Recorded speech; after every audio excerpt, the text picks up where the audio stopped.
Oh, this is the I wanted. This is the job I wanted to do. This is the job I wanted. Hey, hey, I want to be a comrade. Hey, I want to be a comrade. Hey, hey, I want to be a comrade. This is the way. Solidarity maintain.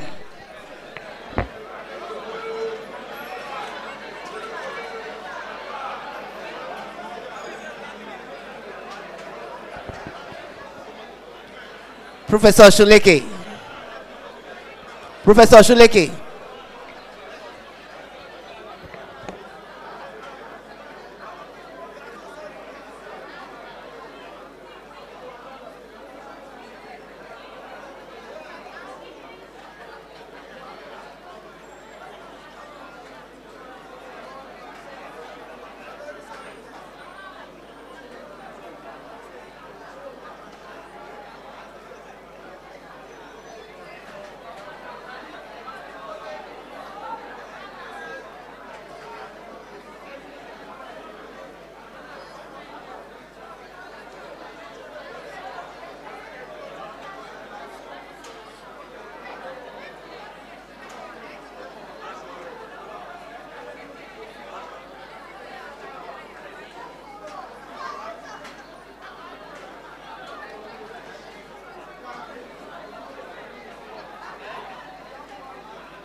of October, year 2025, wherein we are holding the maiden lecture and fundraising program of the Hassan Sunmonu Center for Leadership and Governance in collaboration with Yaba College of Technology, the cradle of Ireland in Nigeria, the foremost institution in Nigeria, the bedrock of technical education in Nigeria, the heritage of the nation, and the pride of the nation.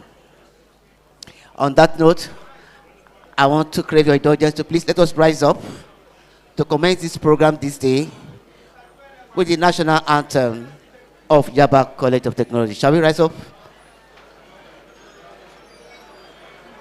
The national anthem, please. Nigeria, we hail thee, our own dear native land. Though tribe and tongue may differ, in brotherhood we stand. Nigerians old and proud to serve our sovereign motherland. Shall we now have the Yaba Tech anthem? Innovation is a creed, progress is a guide. Building struggle, tree leaders, Yaba Tech, the nation's pride. Yaba Tech, learning and service. Yaba Tech, a beacon of light, always guiding our life's path. Yaba Tech, a shining star.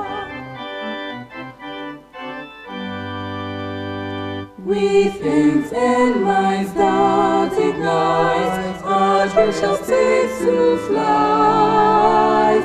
With the quest for knowledge, Yaba Tech, our heritage.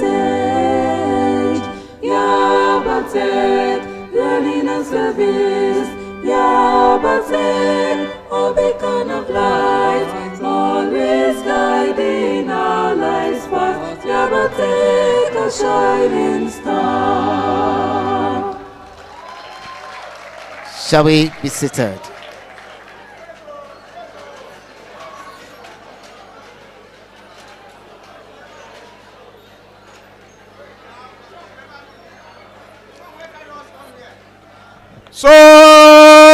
Solidarity forever.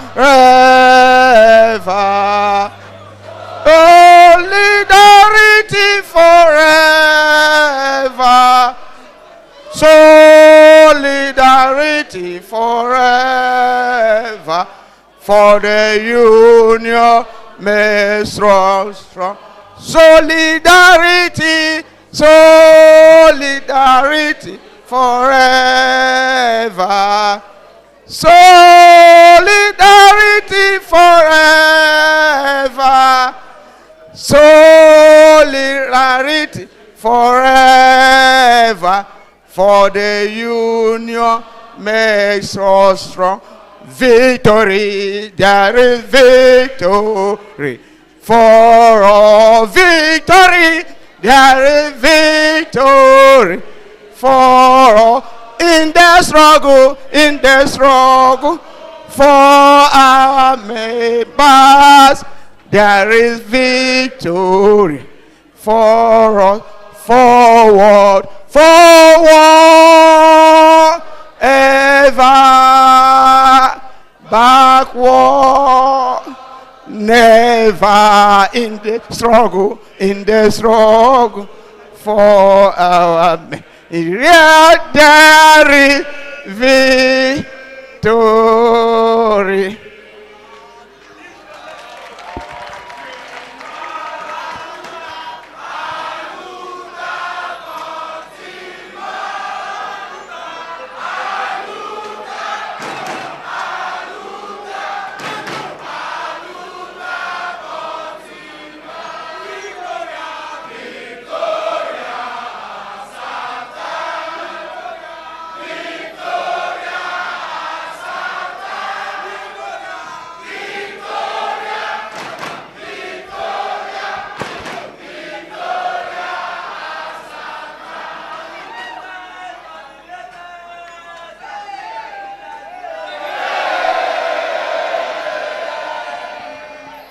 Th- Thank you all.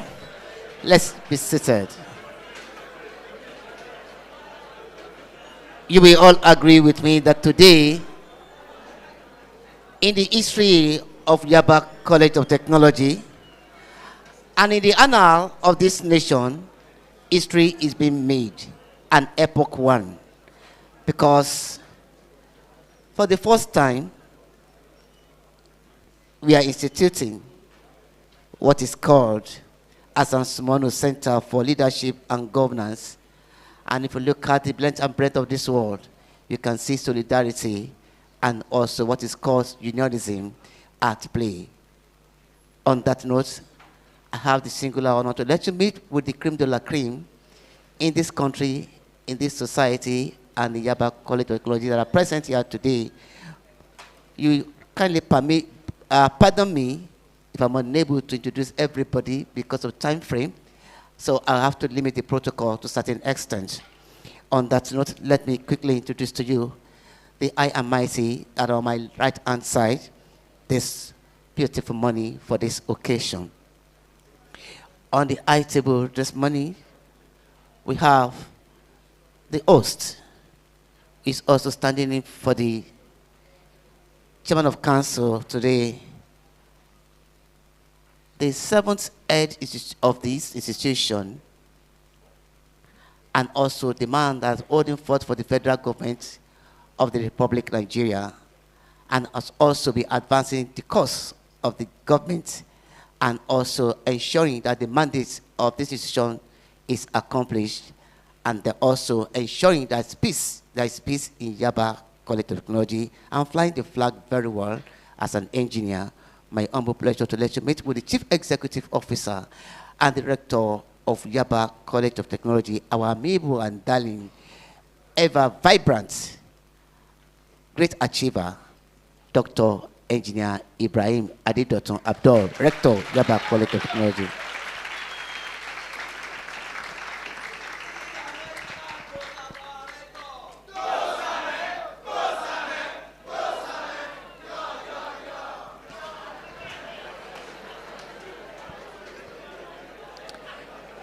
Having looked at the entire world and the country called Nigeria and the array of blessed scholars, we look at the length and breadth of this nation and we found that the only person that is fit and suitable for this occasion and to deliver the lecture, of whom much more we'll be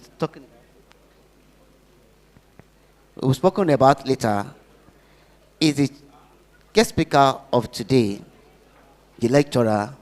My humble pleasure to let you meet with the Professor Toyin Omoyeni Falola.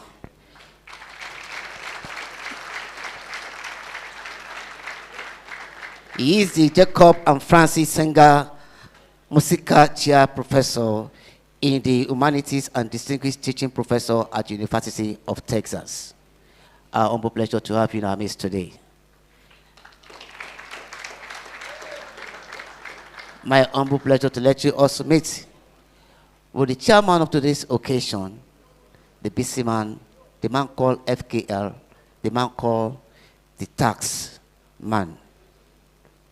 Incidentally, he is the chairman of the House Committee on Federal Polytechnic and Tertiary Education, our loving, great achiever, Honorable Fuad Kayode Laguda.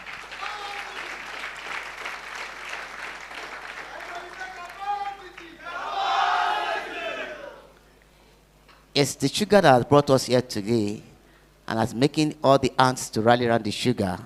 It's my humble pleasure to let you meet with the comrade Hassan Sunmonu and his wife, whom we are celebrating today.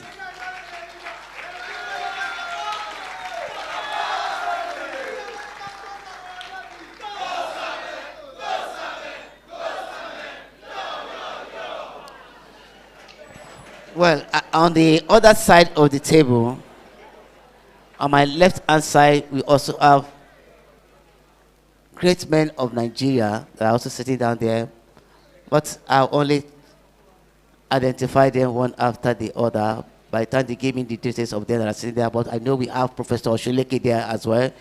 from the Obafemi Awolowo University. You're welcome. I know we also have the president of the Nigerian Labour of Congress, our own President Joe Jairo.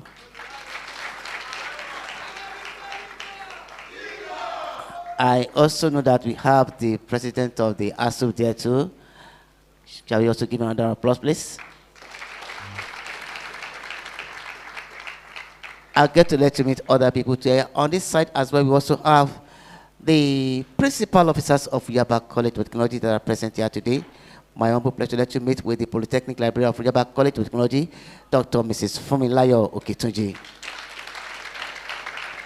We also have in our midst the indefatigable registrar of this noble institution, Mrs. Badijo Erienta.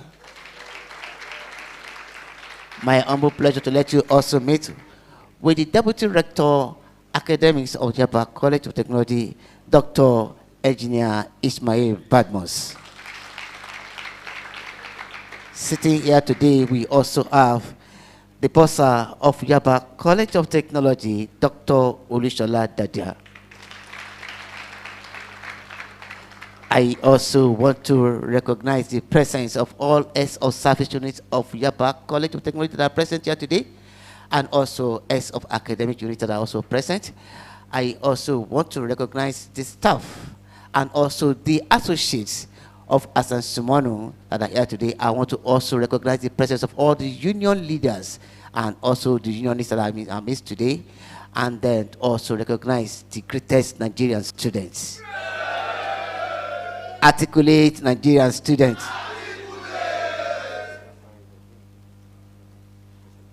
I also greatest Nigerian student to ever loving Nigerian student to ever conscious Nigerian student to greatest Gbagba Big B Lewon. Let us say don't Lewon and don't Shion. Kulu, kulu, kulu.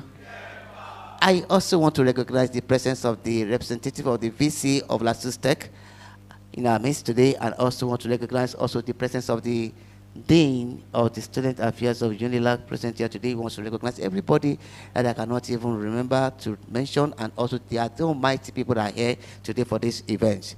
I want to say we are all recognized and appreciated, and also have a high premium in my art and the arts of the college. On that note, my humble pleasure to bring to the podium the Chief Executive Officer of Yaba College of Technology and Director of this noble institution, Dr. Engineer Ibrahim Abdul, to give the welcome address.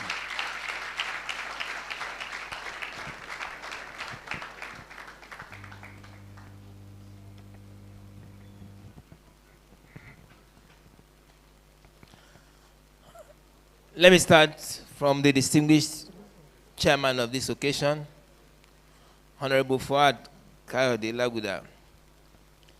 Thank you for gracing this occasion and for being here at this moment in spite of your very busy and tight schedule. Our chief host and living legend, Comrade Hassan Sunmonu, OON, and his esteemed, gracious wife, I want to thank you for making today a day in the history of Yaba College of Technology. Our scholar, our guest lecturer and global scholar, Professor Toyin Falola, we are highly honored to have you in spite of your very, very, and I say very again, tight schedule.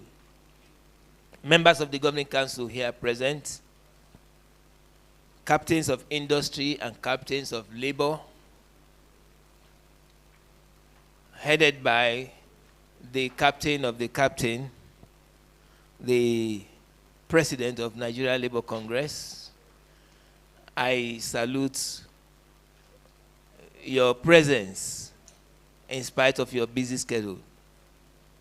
Also the national president of ASU and all other labor leaders who are here, members of the diplomatic corps, alumni of the college, the principal officers of the college who has been making things work in the college and keeping the torch.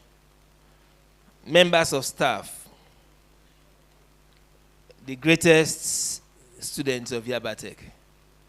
You all know that on normal occasion, I usually start the protocols with you in mind. And because this center is for you, and the leadership that we want to build is centered around you, I want to greet you, the greatest Yaba Tech students. Yes. I usually refer to them as the diamond, our diamond. And we cherish them a lot. For them, if not for them, we wouldn't be here. And for them, we have pledged all our efforts to make them a diamond that will be globally recognized and highly honored.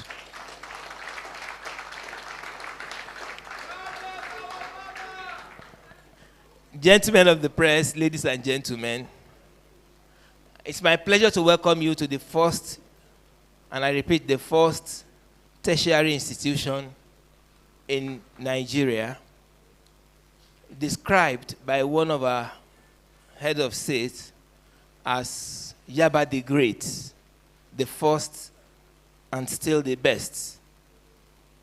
It's a profound honor to receive you all at this historic gathering, where we are not only celebrating excellence, we are casting a bold vision for leadership.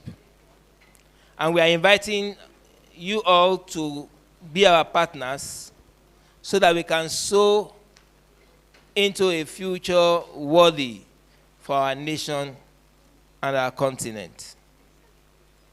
We are gathered here today not merely because we want to mark another date on our calendar, but we are gathered for a defining moment for our institution.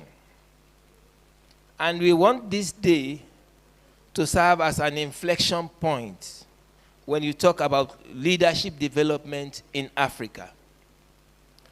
The topic for today's title, today's lecture, the lecturer for today's lecture were all carefully crafted and chosen so that we can have that inflection point that we really desire for leadership in Africa. Our purposes have three major items. One is to honor a colossus whose life and labor have dignified generations.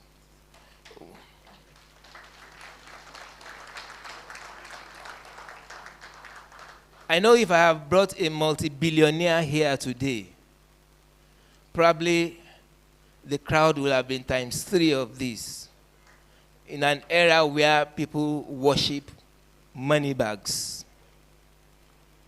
But for those who believe in labor sacrifices, we are honoring today somebody who is not a money bag.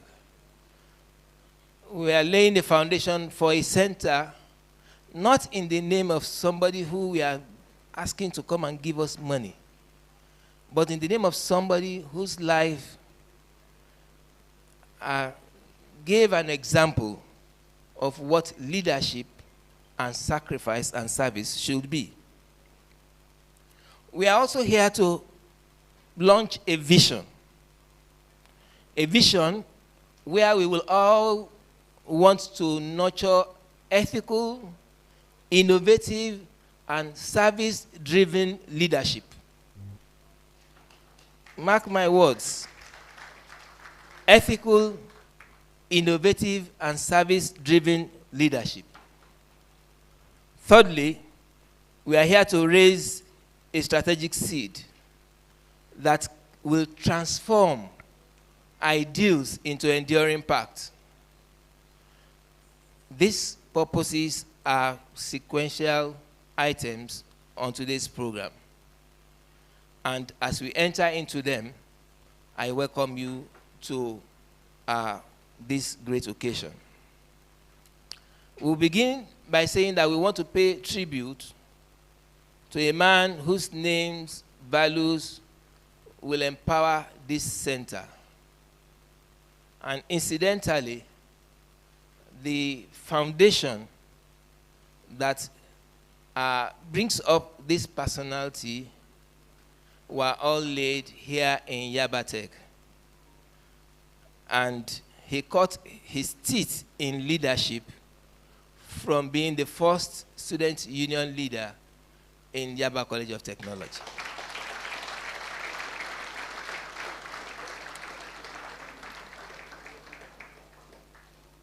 From his formative years on this very campus to his trailblazing tenure as the pioneer president of Nigeria Labour Congress, and to a continental leadership with Organization of African Unity, African Trade Union Unity, Comrade Hassan Sunmonu embodied integrity, courage, and a tireless pursuit of justice. He did not treat leadership as a title to be won, but he treated leadership as a responsibility to be shouldered, even if you have to lay down your lives for that cause. He fought not only for wages, he fought for dignity of labor. He fought for lifting conversations about work into conversations about the worth of humanity. In celebrating him today, we are not just building a monument of stone. We are in reality building an institution of ideas and character that will outlive all of us. And when I'm talking about that institution, I'm referring to Hassan Sunmonu Center for Leadership and Governance. It's conceived to be a lighthouse, not only of mortars and blocks and infrastructures, no, but a lighthouse where values meet with competence, where scholarship meets with service, and where democratic ideals are translated into measurable development outcomes. When we were having a chat after receiving our esteemed guest lecturer today, as if reading into our minds, he said, centers are not merely buildings. Centers shouldn't be merely buildings.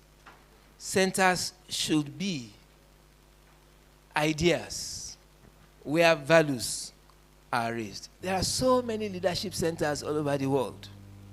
But with him here, launching this center for us, we are sure we are setting up a center on a very solid foundation.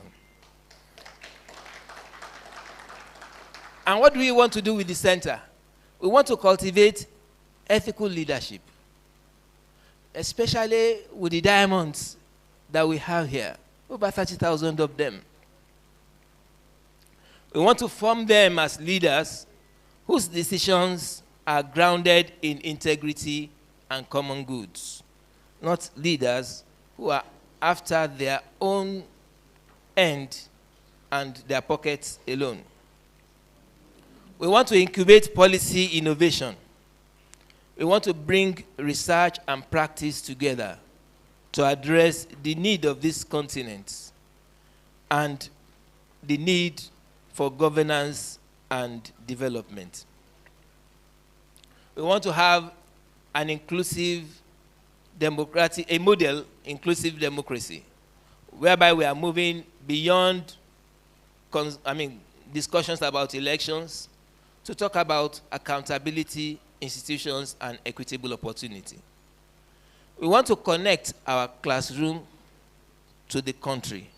And let me say our classroom to the continent. We want to place our students, our alumni, the industry, the labor, and the civic sphere in a shared enterprise. In a shared enterprise for national renewal. This vision resonates very well with Yaba Tech. Yaba Tech should be recognized as a national heritage. Coming from the background since 1934, where post-secondary minds are trained and built to become leaders for technology and leadership, we want to ensure that we have a center where technical excellence and societal leadership will meet. The fact that you are a technocrat does not mean that you shouldn't be a very good leader. Today, the lecture themed Democracy and the Dynamics of Development in Africa is a timely focus that invites us to see leadership as the missing middle between aspirations and outcomes. And we are privileged today to have Professor Toyin Falola, a towering intellect of Africa's past, present, and possible futures, to illuminate this conversation and help frame our agenda for action. Great visions advance at a speed of commitment. Today, we also have a fundraising segment. Not just a ritual of collection, but a rite of commitment.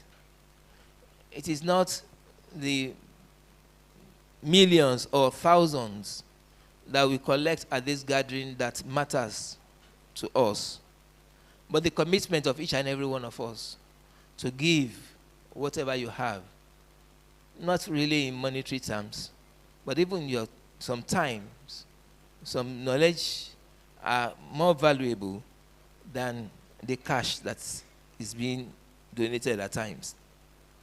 So whatever you give today is not merely a donation, but your investment in leadership laboratories, governance studios, fellowships, and case-based learning, in policy clinics that will tackle real problems, in open and replicable resources that allow the center's impact to travel beyond the walls of this college. We therefore invite gifts at every level: endowment of chairs, fellowship, program sponsorship, infrastructural support, flexible seed funding that enables swift experimentation and scale-up.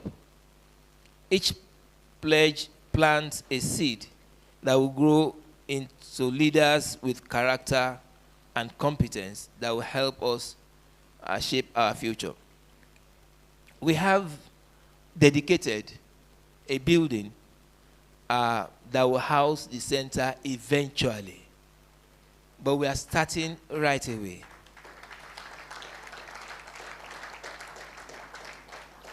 And that is why our diamonds are here. We are using the building, the Student Union building there, transforming it into this center for leadership and governance. And by God's grace, it will become a monument that will all live to be happy with.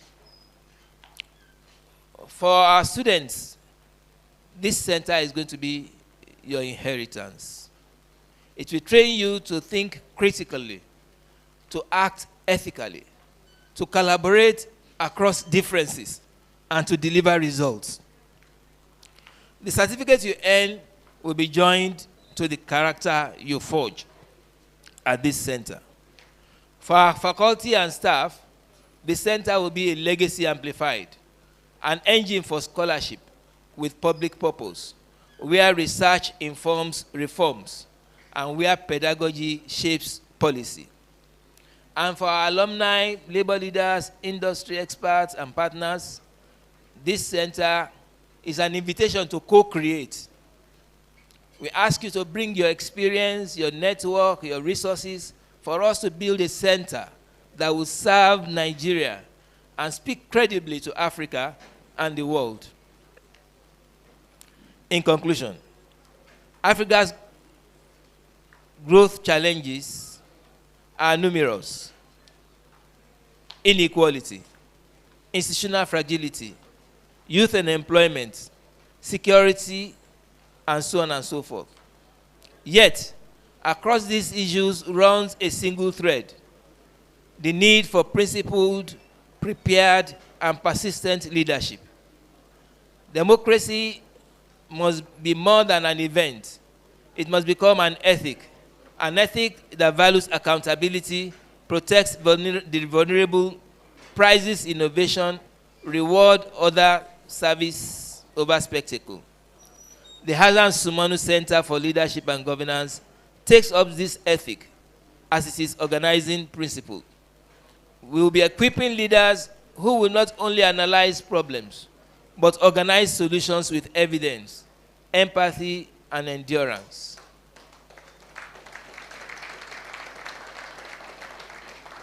We are deeply grateful to the Governing Council, the management, and all of you here present.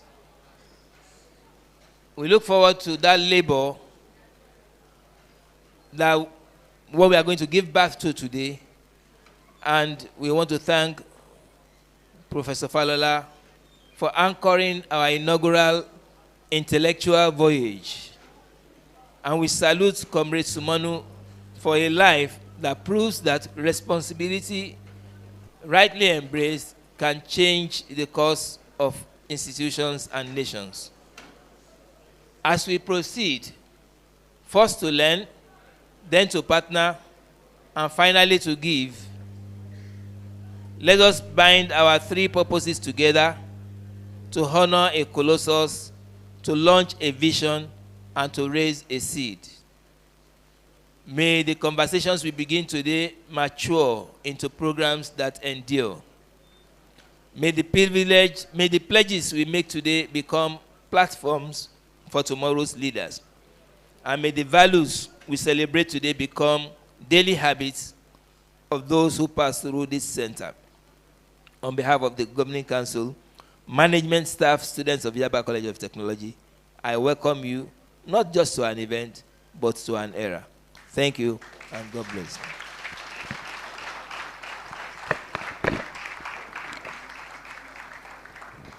Let us appreciate once more the Chief Executive Officer of Yaba College of Technology, Dr. Engineer Ibrahim Adedotun Abdul. Permit me to quickly recognize the presence of all these gentlemen that are here today that I want to talk about. We have in our midst Professor Laja Odukoya, the Dean Faculty of Social Sciences, University of Lagos, who is also a Professor of Political Science and also the Chairman Emeritus of ASU UNILAG Chapter. We also want to recognize also the presence of Comrade Professor Adelaja Odukoya. Okay, I think I've done that. And we also have in our midst too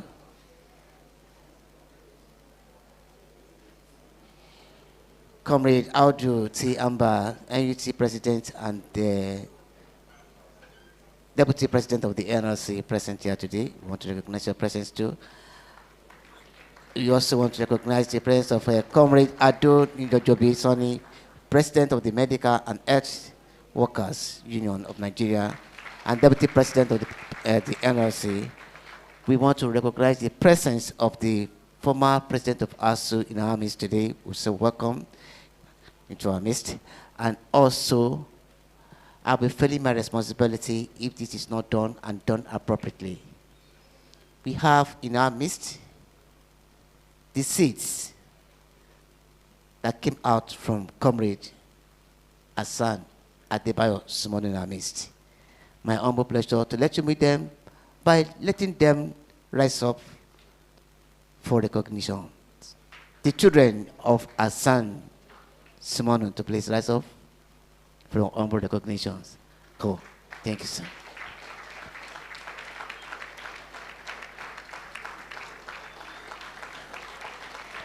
Thank you. Thank you. Thank you. Thank you.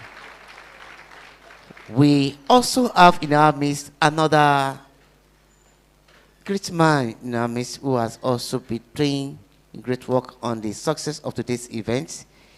And my pleasure to let you meet with Professor Shola Olorunyomi, who is talked among the great men on the other side of the table. On the other side, there, we want to recognize your presence, and we still want to appreciate all that you have been doing to ensure that today's will record success today. It's a great researcher too. On that note, I want to bring to the podium the chairman of the occasion, Honorable Fuad Kayode Laguda, FKL, the taxman, to give his address as the chairman of this occasion.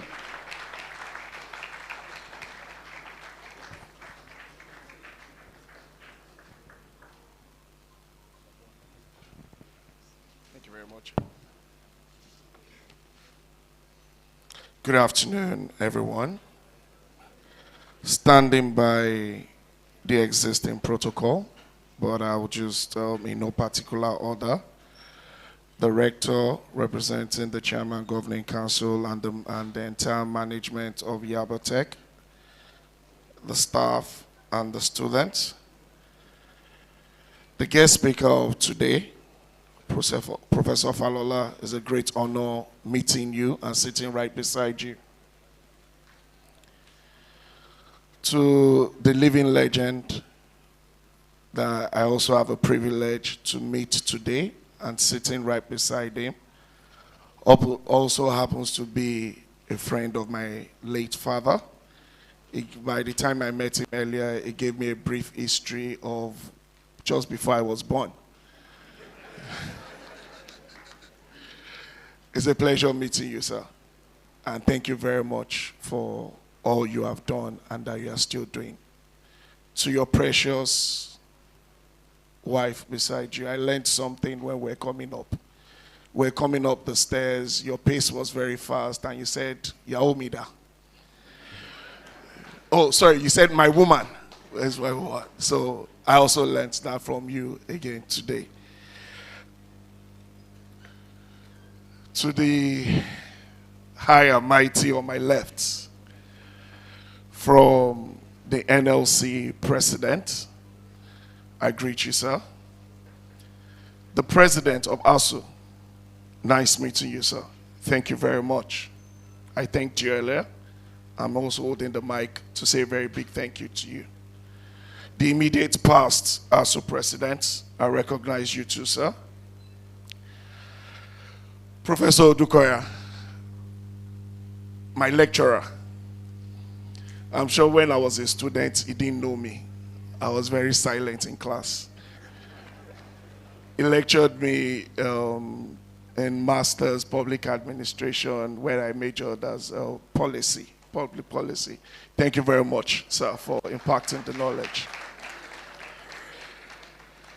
To every single president, chairman of union here, I recognize you all.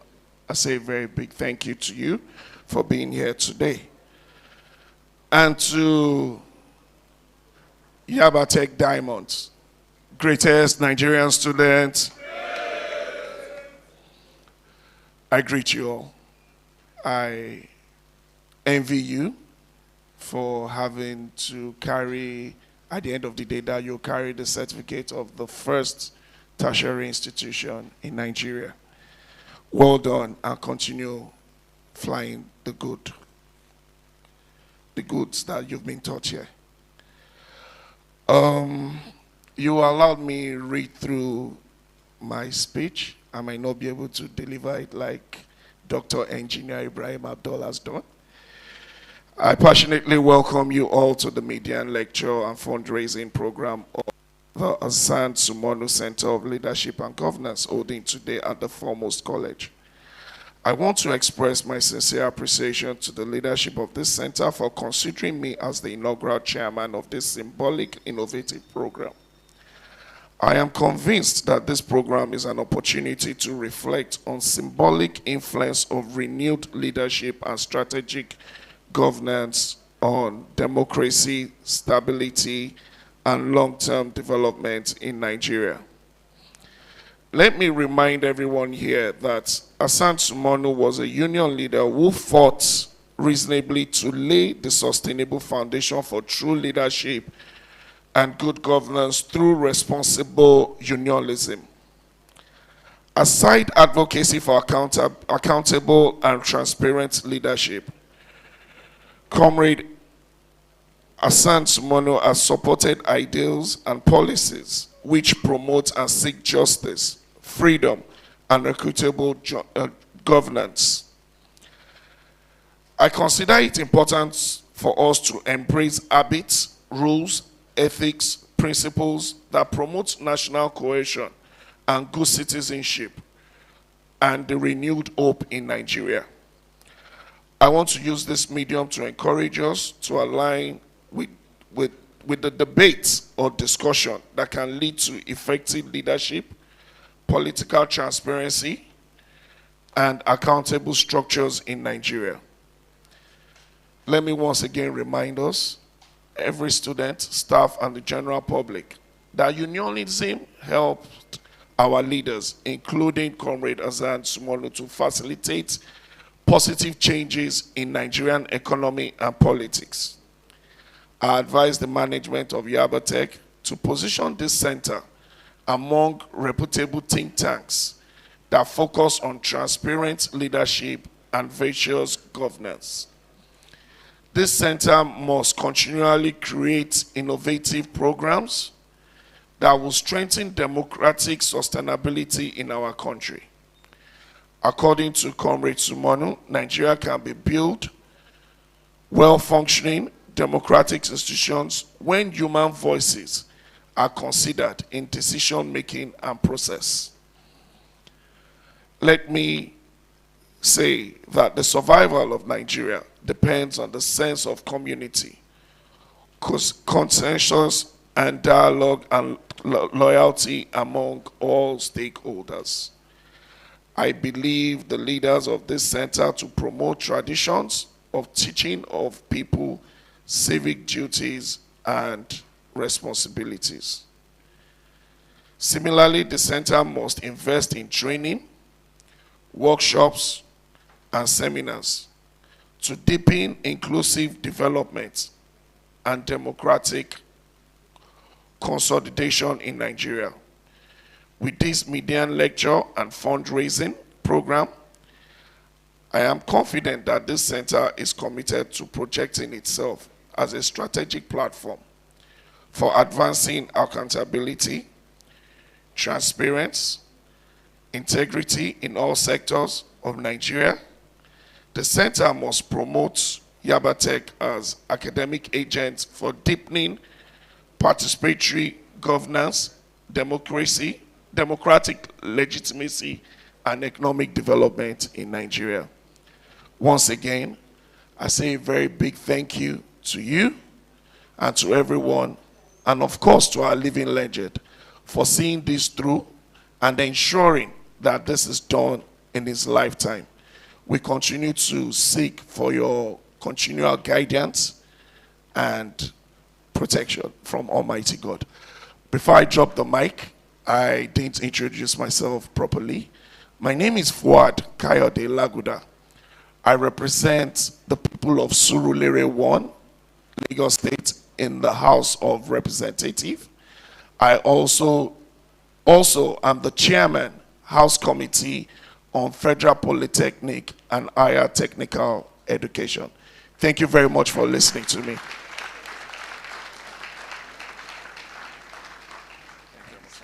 Thank you, sir.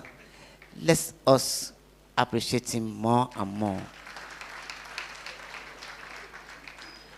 soft-spoken, and full of knowledge. Let me quickly introduce or recognize the presence of some people in our midst now. We have in our midst the ASU Sona coordinator in our midst today.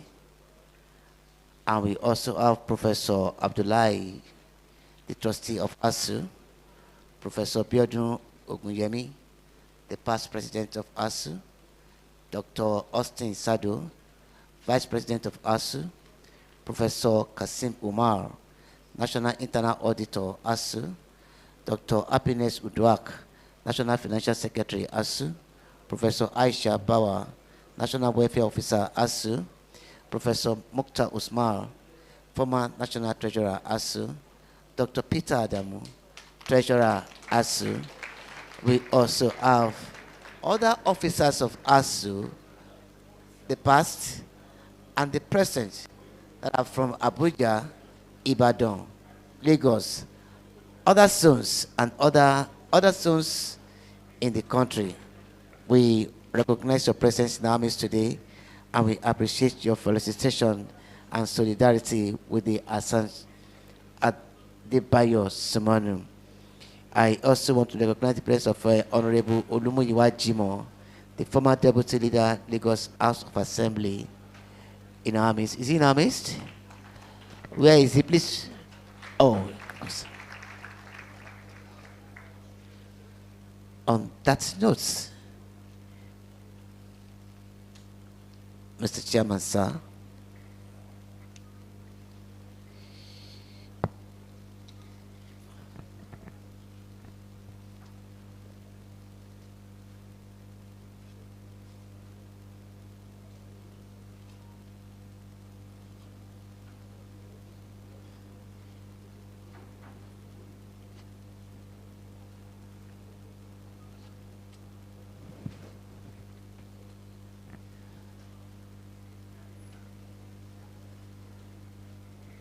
you will recall that I told you earlier that we look through the lens and breadth of this nation, and we also we went as far as searching the world. We Google it, and we look at the topic before us today for discussion and also to set the ball rolling in the Hassan Sunmonu Center for Leadership and Governance on the topic of democracy and dynamics of development in Africa, and having a lot of them that are suitable to deliver the paper or do justice to the topic of the lecture. At the end of the day, we're able to find the most suitable person, the man who has been doing it right since inception.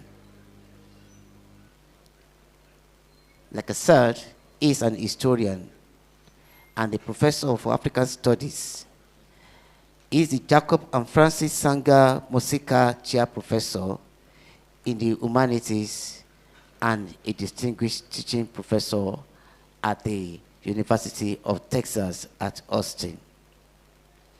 A renowned historian, my humble pleasure to call on the guest lecturer for today, our father, a distinguished Nigerian, an erudite scholar, Professor Toyin Omoyeni Falola, to present this paper.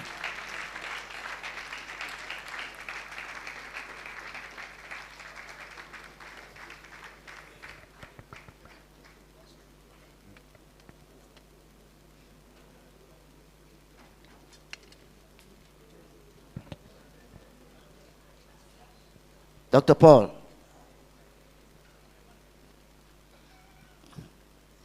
Sir,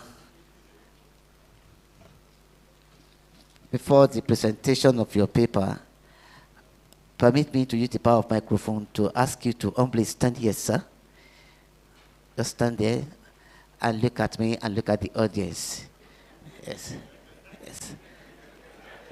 Why I call Just stay, and then while I call the orator of Yaba College of Technology, Dr. Paul Loru, to give his citation.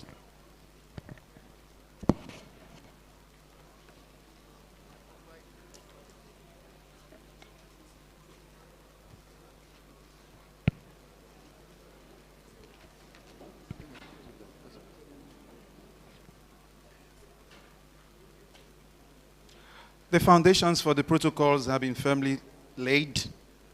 Permit me, therefore, to add the bricks of this citation on what has been firmly established. The chairman, sir.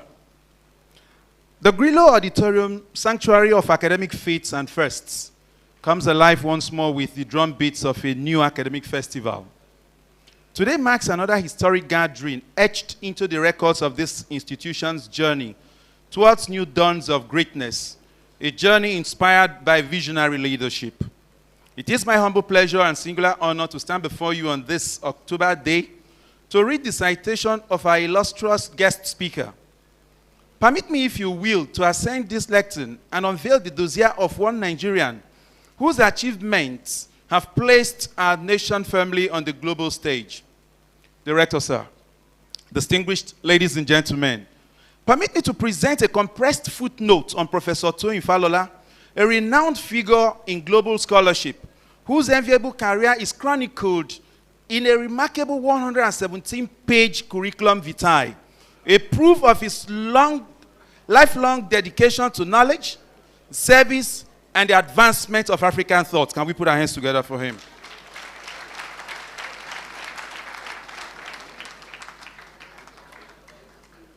Had we lived in the age when greatness was carved into stone and sung by storytellers, when gifted persons were elevated beyond mortal ranks and named among the gods, then Professor Toyin Falola would long have been consecrated a deity of knowledge, crowned by the spirits of memory and truth. He is the oracle of research and leadership in the sphere of African history, a steward of its truth. He stands as a towering flame in the lineage of scholars, a second-generation general whose African-centered vision has not only deepened the wells of our history, but also stirred its waters and broadened the banks. Through his pen, the past breathes. Through his vision, the fields expand, challenging old maps, redrawing the contours of understanding, and restoring Africa's place in the global archive of wisdom. He is a firm believer in the Achebean maxim that says, until the lions have their own historians, the history of the hunt will always glorify the hunter.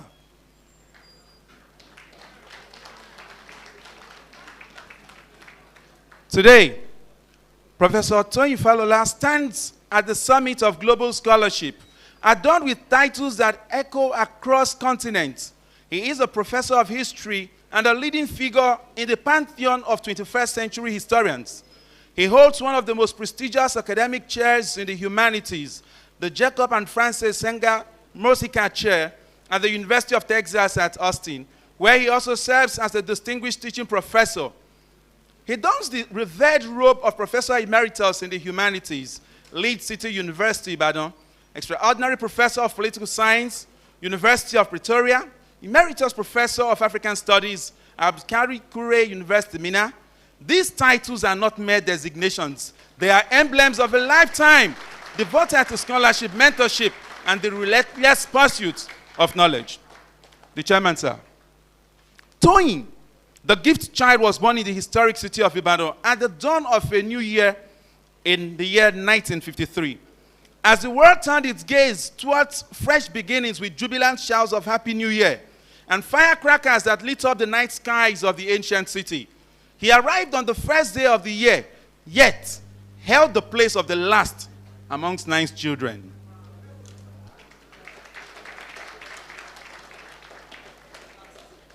Though the youngest, he was destined for great things, unlike any before him. From the heartbeat of Yoruba intellectual tradition, he rose like the tidal waves of the ocean, propelled by the placid force of purpose and brilliance, and soared into the firmament of global reckoning. His academic journey of 1,000 miles began at the revered halls of the University of Ife, now Obafemi Awolowo University, where he honed his craft in the crucible of scholarship. There he earned his Bachelor of Arts with honors in 1976, and by 1981 had ascended the ranks of the learned with a doctorate in history. It was not merely education. It was the making of a historian whose voice would echo across continents.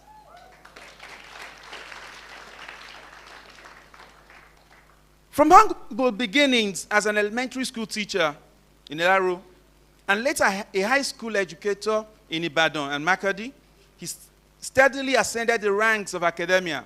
By 1977, he was already serving as an administrative officer at the Public Service Commission in Oyo State, before joining the University of Ife, now Obafemi Awolowo University, where he rose from junior faculty to senior lecturer, earning tenure in 1982 and receiving departmental recommendation for full professorship by 1988.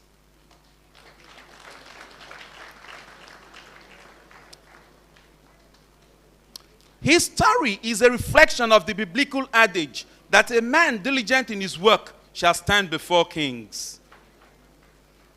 By 1991, he had joined the University of Texas at Austin as professor of African history, and in 1995, he was named the Francis Higginbotham Nale Centennial Professor in History, a position he held with distinction until 2012. Each step, each role, each institution, each chapter in this journey reflects a scholar whose life's work has been devoted to illuminating Africa's past and shaping its intellectual future. The Rector, sir. This eminent scholar's career is illuminated by a constellation of prestigious titles, fellowships, and global honors that affirm his towering influence in the humanities. He has held distinguished academic appointments across Africa, including Honorary Professor of African Studies at the University of Cape Town and Extraordinary Professor of Human Rights at the University of Free State. Between the year 2019 and 2022, he served as visiting professor at the Olusegun Obasanjo Center for African Studies, Abuja. Internationally, this great Nigerian was appointed the Kluge Chair in Countries and Cultures of the South at the Library of Congress in 2016, an honor reserved for scholars of global distinction.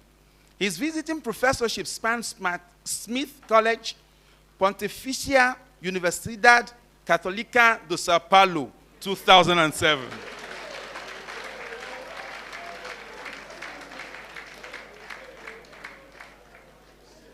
From the lecture halls of Nigerian universities to the global stage, he has been celebrated as a scholar, mentor, and visionary. His accolades include the Merit Award for Distinguished Academic Service from Benue State University and the Leadership Award from the Abuja Leadership Center of Excellence, both in 2024. Alongside the Lifetime Achievement Award from the Canadian African Studies Association in 2023, institutions such as Summit University, University of Nka, Maritana University, Leeds City University, Lagos State University, and several other universities have recognized his profound contribution to scholarship and the advancement of tertiary education.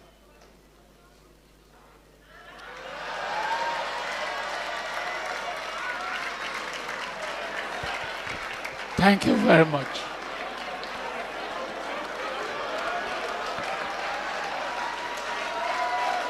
Thank you. Thank you.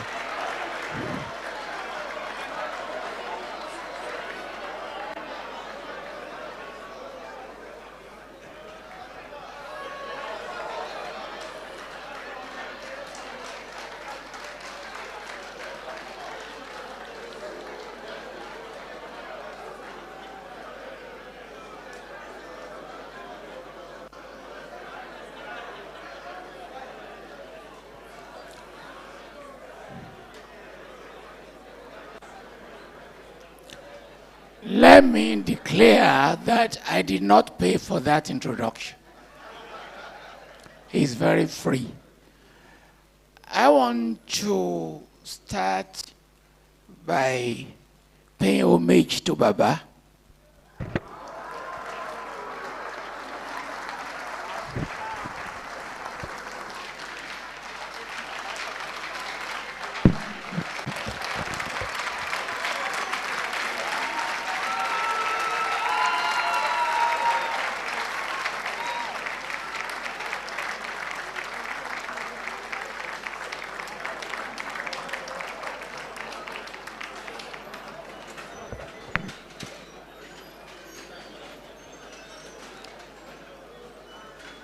àgbàlagbà ni o bàbá ṣùgbọ́n ẹ̀ tí ì di àgbàlagbì àgbàlagbì ni bàbá àgbàlagbà.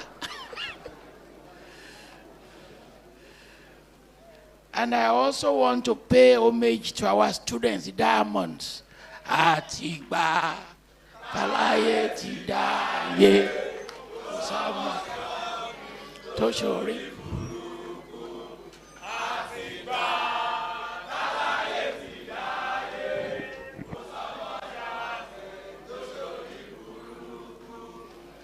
Ẹ ṣe ẹ ní ṣorí burúkú o.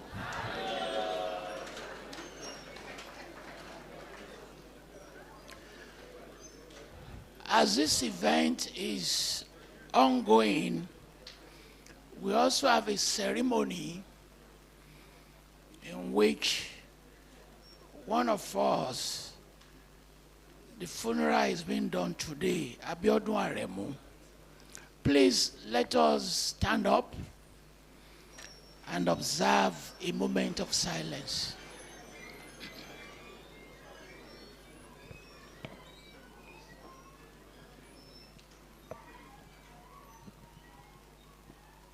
We pray that his soul will rest in peace.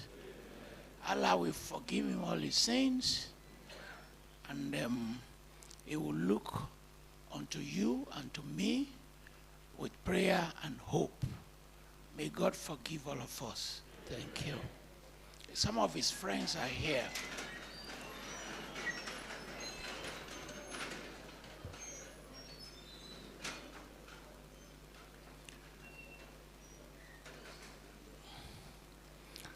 I express my profound gratitude to the organizers of this event,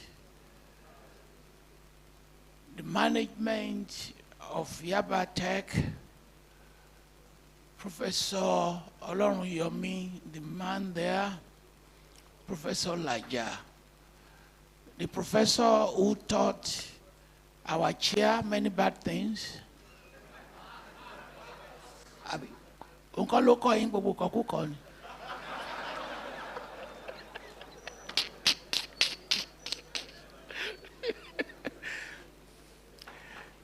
And I'm sure you are surprised that you didn't know it's your student who is chairing this occasion.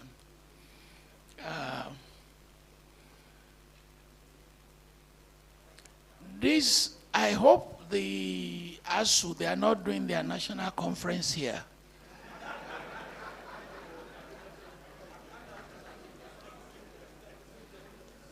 The former president is here, Ogunyemi, the treasurer, assistant treasurer. I think you have a quorum. And you can extend the strike if you want. And my obedient friend, the television personality is here. He's a very famous face and a famous name. Thank you.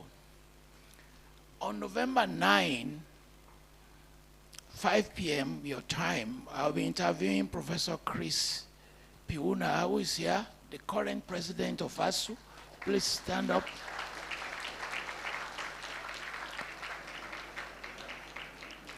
He traveled all the way from Jos. I'm an alumnus of Jos University. So please join us November 9. If you just Google Toyin Falola interviews November 9, we'll soon advertise it.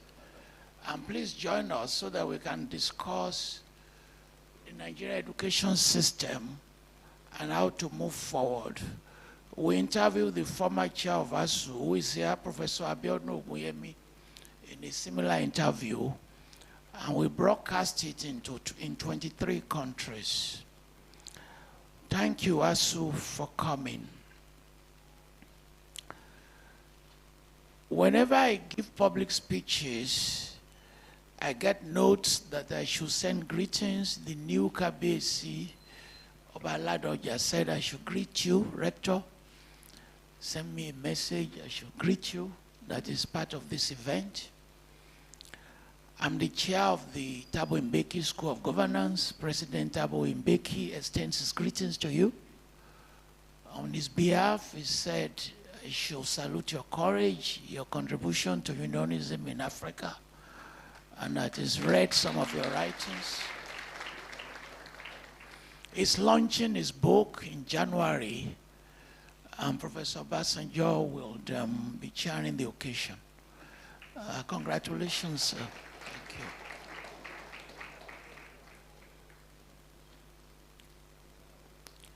I don't know whether in choosing me, they know that I have the experience on the center they are trying to do. I'm on the board of the Abuja Leadership Center. I'm the consultant to the African School of Governance in Rwanda.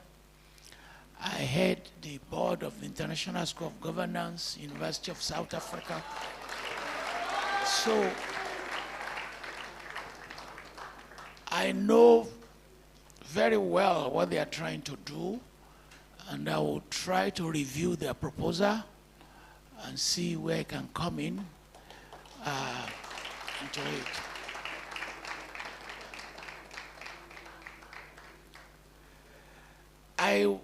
The lecture is very long.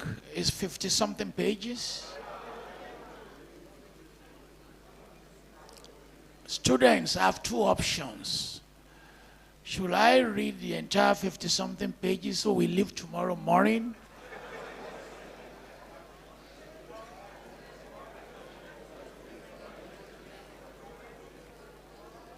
Or should I summarize it? I know you will like summarize because there is rice in summarize.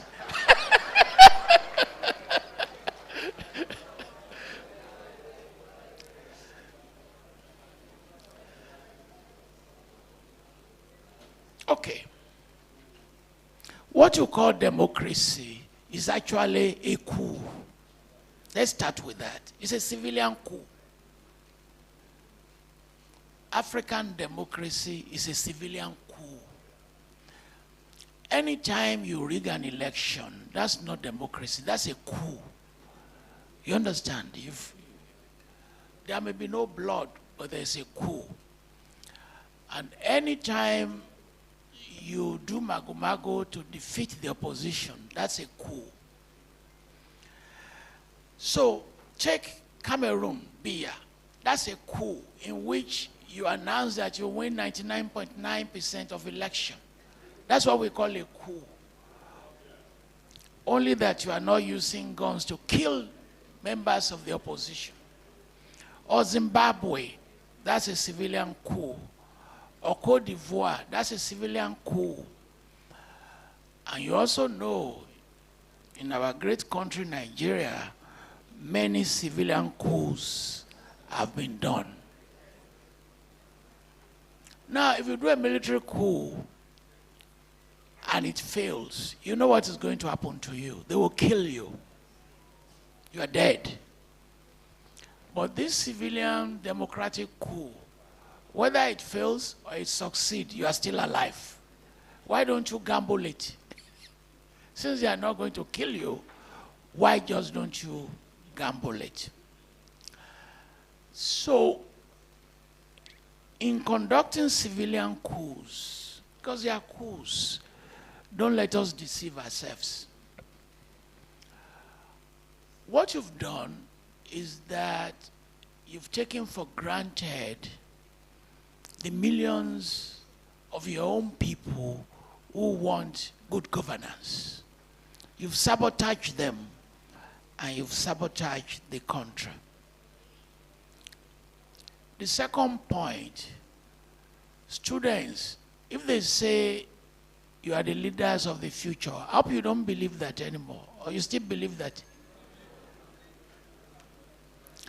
Those who are going to represent you are going to be Yahoo boys. They are not going to come from your rank. If you want them to come from your rank, you have more work to do. More work. Because we are sliding towards decadence. And whenever you slide towards decadence, those who will represent you are not going to be good people.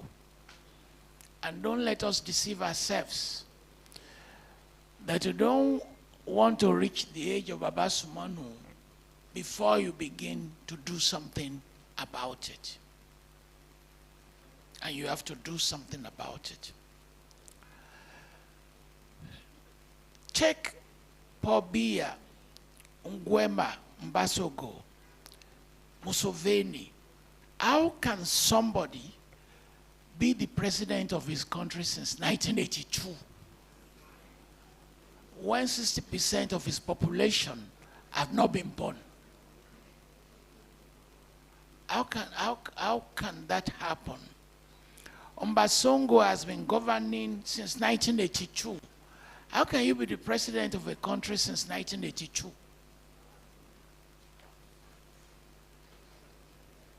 Museveni since 1986. How can somebody be the president of a country since 1986? Now, they will conduct elections, but you already know the results. How do you know the results of an election? There is a joke from the old Soviet Union. There is not the people who vote that count, but those who count the votes. Those are the important people who count your votes, not those who vote. And there is a joke credited to our former president, Shagari, who went to DC, and there was an argument with Bush. And Shagari said, let's put it to vote. And the US president told him, 2 people cannot vote. And he said, this is in your own country. 2 people can vote. So how come 2 people vote? It's going to be 1-1. He said, okay, give us a piece of paper.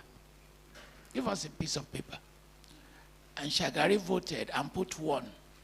Sorry, Bush voted and put 1. And Shagari voted and put 4,001. So 2 people can vote. When you do that, when you had ageism to that coup, you already know there will be problems. And then there are real coups in the Sahel. Real coups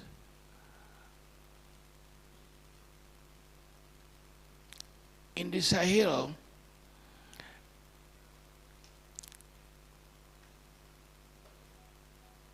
Okay, they just said, Comrade Jairo, I should describe him as the president of the Nigerian Labour Congress and not my obedient friend.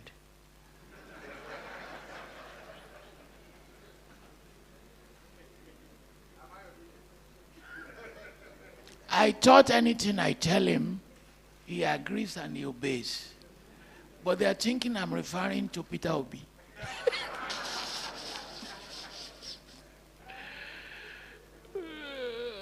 Apologies.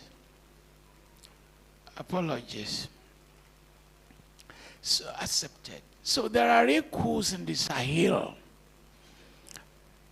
And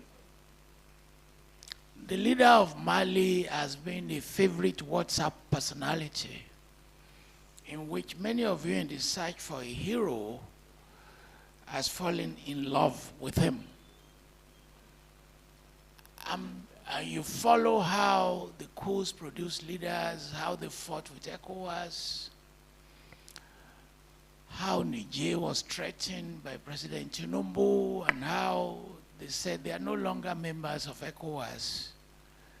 And now we are dealing with the consequences of that fight in the Sahel. And how people are saying, what produced those coups?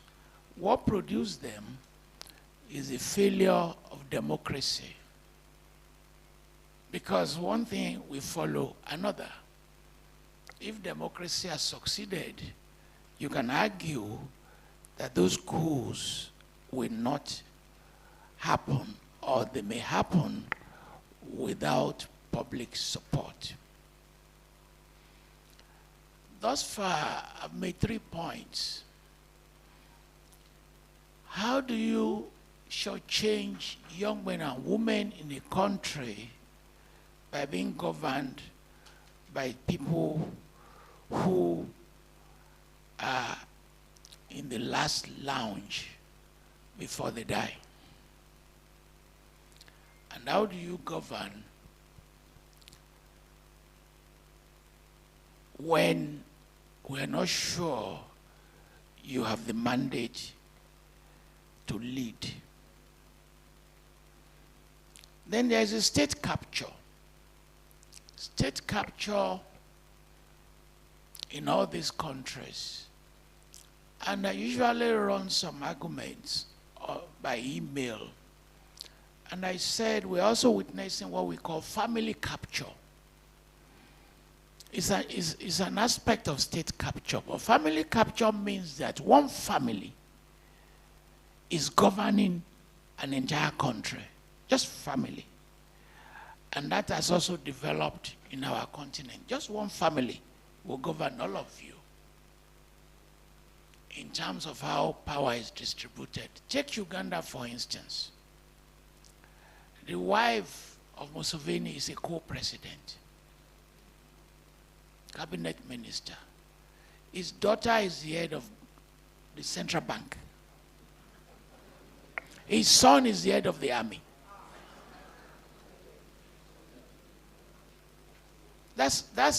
Or take Gabon. It's just one family saying, I own this country. I own this country. And you can see why Nigeria doesn't have that family capture. Politicians are now reproducing themselves in power.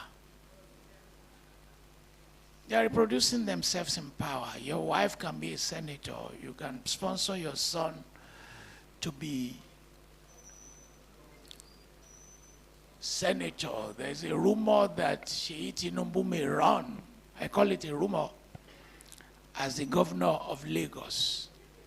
And as you begin to do that, you are moving towards the privatization of the state, in which you are distributing power and largesse among the members of your own family. But even when they are not doing that, many African countries are already captured. What is state capture? That is when wealthy individuals and farms influence how you share resources, how you take over the institutions, how you make laws and regulations that benefit you, and how the apparatus of power, decision-making processes favor a small group of people. You look at the policies that will favor a few number of people, and you look at how resources will be diverted to a small number of people. And sometimes you disguise this favor in terms of your own ethnic groups, and you bend the rules of the game, you rewrite it just to satisfy narrow private ends. That's what state capture is about. And many African countries are already experiencing state capture. State capture is very difficult to dislodge. Very, very difficult. Because as they are defining the rules, they are also penetrating the security apparatus of the state. They put their men in charge of the army and they put their men in charge of the police. Where state capture is very, very intense, to dislodge them may require a war or a massive protest. They're very difficult to dislodge once they've attained that level of state capture. As you fight for change, you also have to recognize the visible and invisible forces of state capture.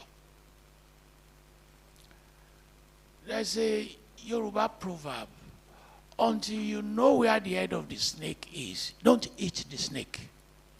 You'll be in trouble. And a fight has to be extended to those who have captured the state. The members of us who are here, and they can relate this to how universities are being treated. When they began to establish private universities, it's a project of state capture. Many of you may not know that they were thinking by now University of Lagos, Yaba Tech will have collapsed because they will have created their own private institutions to replace them. And that did not work out. But it doesn't mean that the game is over, because they will try to seek other techniques. And state capture can penetrate all institutions of society, reimagining them in ways that suit them. If they think there is money to be made in universities, they will penetrate it. If they think there is money to be made in secondary schools, they will penetrate it. And you see how the penetration at the elementary and secondary school levels has been extremely successful. So that today, if you come from a small village, your chances of attending Yaba University of Lagos is almost zero, because you don't have the resources to send your kids to private primary schools. Professor Babawale, you are very restless. Is it because they didn't recognize you? Professor Babawale used to be the provost of the Anti-Corruption Agency.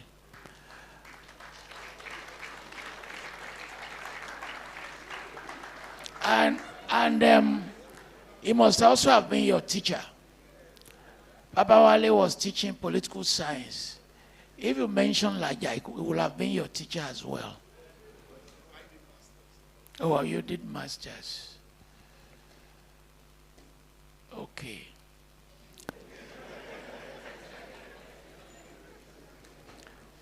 So those who do masters are masters of bachelors, right? You are the head of those who do bachelors.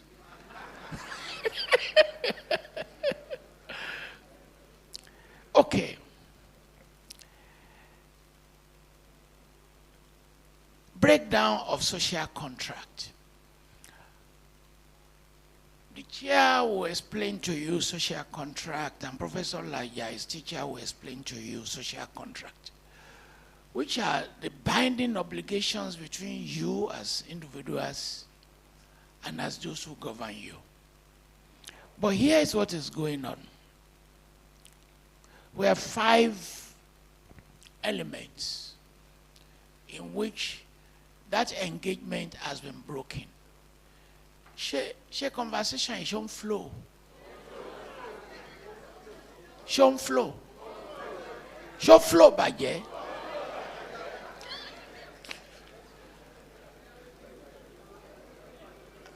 Checking Lojoko.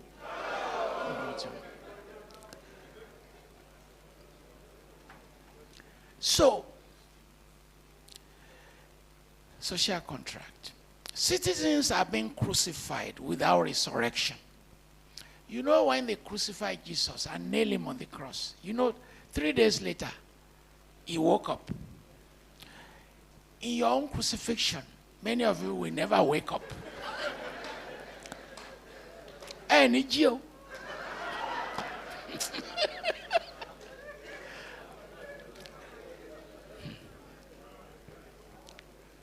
So, because if you have no food to eat, that's crucifixion.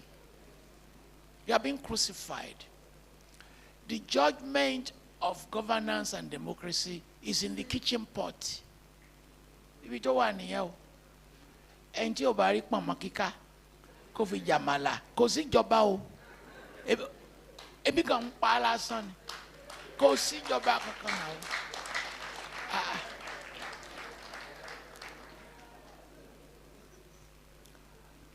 If the crucifixion is temporary, then we'll say, okay, God, if it's just for 3 years, in 3 years' time, I'm suffering. I can wait for 3 years.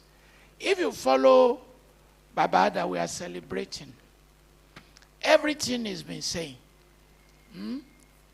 until he lost his front teeth, the same thing continues.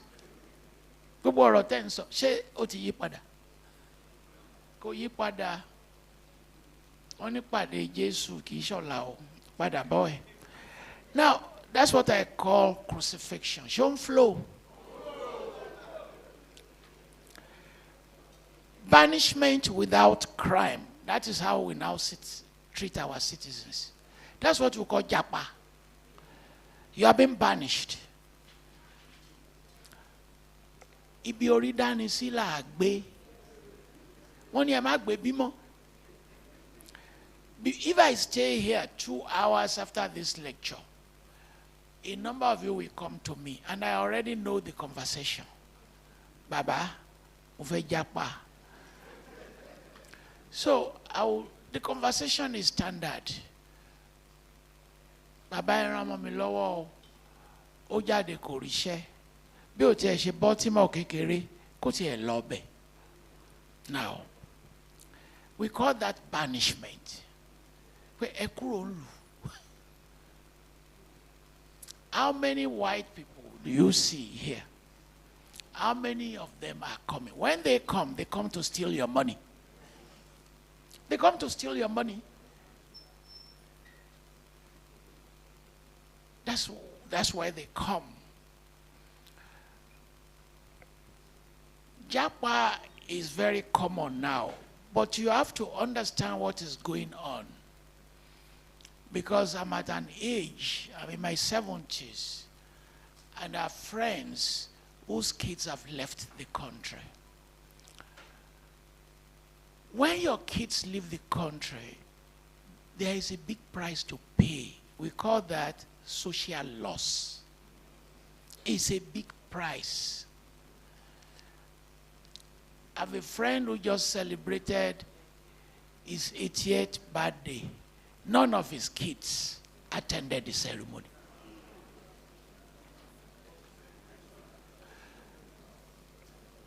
You can know somebody, he has 3 kids, one in Australia, one in UK, one is in the US, and is living in Ibadan. You have many of my age mates, they are now bachelors. One ìyàwó mọ́, ìyàwó ẹ̀dá,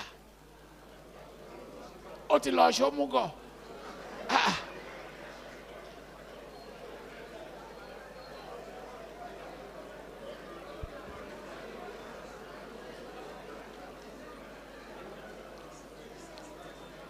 Ní sọmọnù o, àwọn ọmọ ti sọnù o. Say, can Baba Sunmonu, do you want him to go to kitchen and be making food for himself? Now, in the generation of my fathers, what they do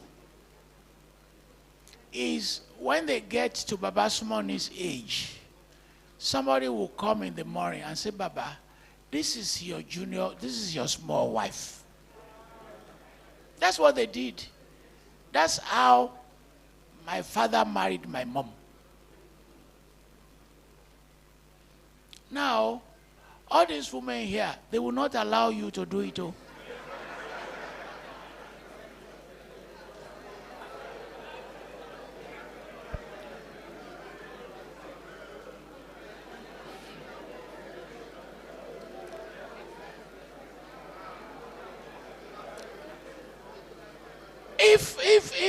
if we allow polygamy to come back, we will reduce the social loss in which the 70-year-old man that his wife is doing omugo will now say, Baba, manage this small girl and marry her. Show flow. Baje, baje.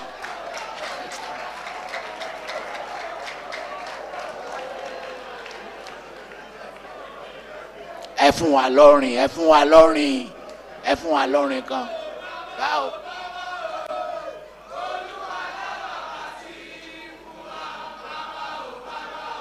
Báwo. Olúwa dá bàbá sí fún wa. Bàbá o, bàbá o, bàbá o. Olúwa dá bàbá sí fún wa. Bàbá o, bàbá o, bàbá o. Olúwa. Yeye o, yeye o. Olúwa dá màmá sí fún. Yama o, mama o, mama o. Olúwa dá màmá sí fún wa.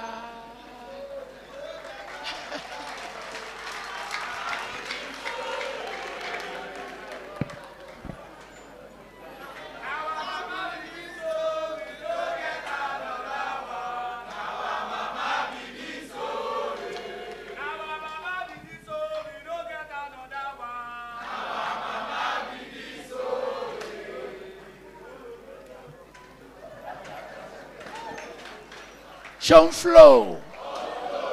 Show flow, baje, baje.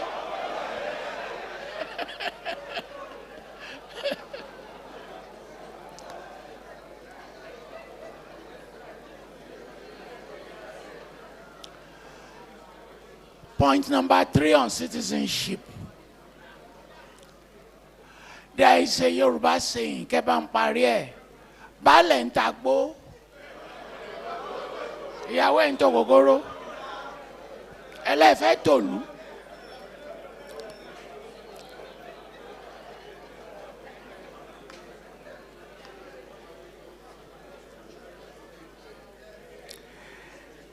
leadership without accountability. You cannot have leadership. When you say you are struggling for democracy, you are wasting your time if there is no transparency and accountability. Ẹ kàn fàsìkò ṣòfò ni o. Àánú yín dẹ̀ ń ṣe mí. Wọ́n ní baálẹ̀ ń ta gbó.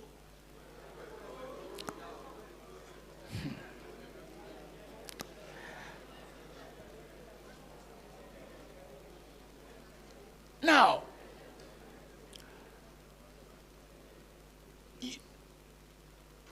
I have said openly, and I will repeat it. When you democratize corruption far more than democracy, don't expect progress. Maybe you want to privatize corruption and say, let us reduce the number of those who can steal money, because the number now is too high. So how much would be left for development? They asked them, how much is the price per mile of the Lagos-Calabar? When we break it down, per mile or per kilometer is far more than the budget of many Nigerian universities put together. Kilo le tó bẹ́ẹ̀.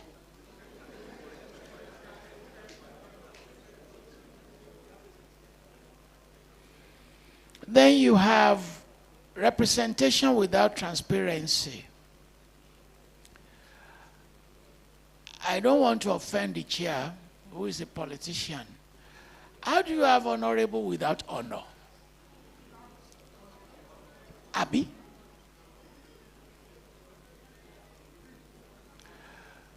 What is the purpose of representation that is not representing the people?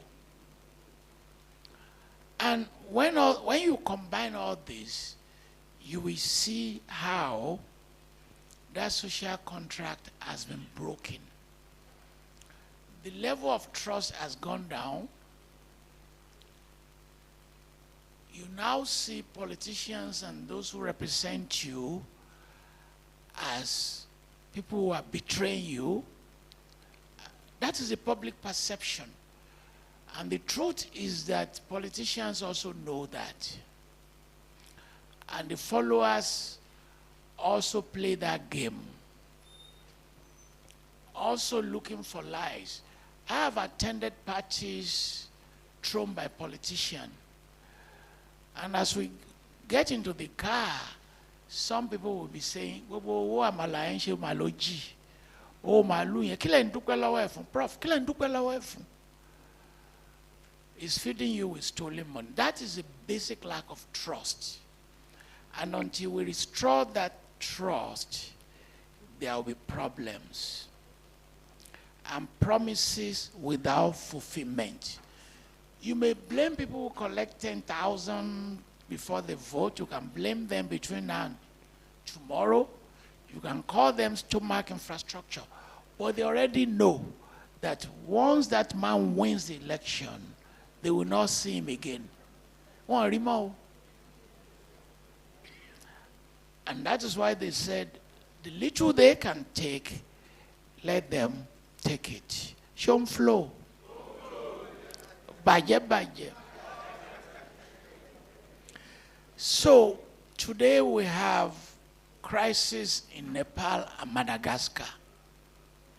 Both of them tied to insurgency from below. Nepal started over a small issue, social media, in which they were saying young men and women were going to block their social media. And in the process, they lost control. And Madagascar started that, why don't you give us water to drink and give us electricity? And it led to the fall of the government. Nepal and Madagascar, African countries have to pay attention to what is going on. The limitations of democracy are many. And those limitations mean that it is difficult to deliver results. What are these limitations? The limitations include state capture, election battles, party conflicts, and poor governance. When you now want to run for an election, you divide your money into two. The money you use for the election and the money you use for the judiciary. Aki lowo bo kama lowo ẹjọ́. Tẹ́ ò bá lowo ẹjọ́, ó ti lose o. Show flow.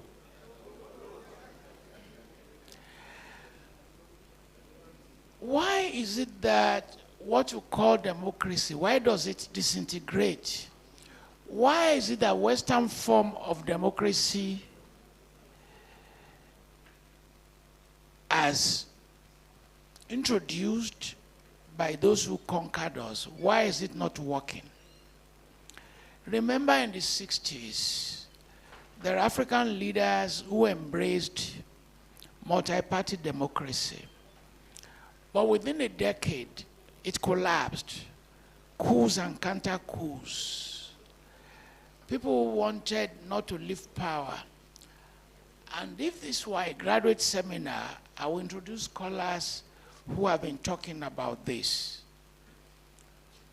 How we're now victims of election manipulation, how it is difficult to talk about citizens, how foreign powers get involved in what we do, how in some African countries the IMF is stationed in the president's office, how leaders are put under pressure, how attempts at socialism have been frustrated, how social transformations have been difficult.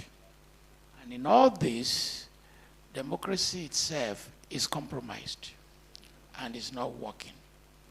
But when we look at it from the point of history, we have to go beyond Western liberal models. When Baba Sunmonu was asked to make his contribution to this topic, he said you can't talk about democracy without development. Actually, this topic was imposed on me. I didn't choose this topic. But this topic is taken from Baba Sunmonu's career. And I did a media release before coming to this lecture, talking about his contribution to this topic. But when we leave Western liberal models, can we learn from our own indigenous institutions, the Council of Elders, communal consensus, collective labor? Baba Sunmonu told me that he's an Olori Ebi of his family. That is democracy.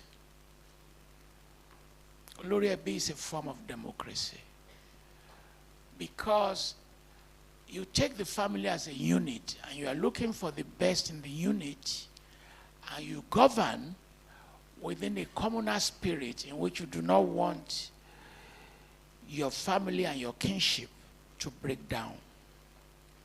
So we have to reclaim that indigenous epistemologies. We have to reclaim them, that we have been governing ourselves for centuries. Between 1885 and the end of that century, when the Europeans conquered Africa, remember this. Remember this. One, they took power from the chiefs and kings. You don't have to be an historian. They took power from the chiefs and kings. Between 1945 and 1960, when they were living, they did not return the power to the chiefs and kings.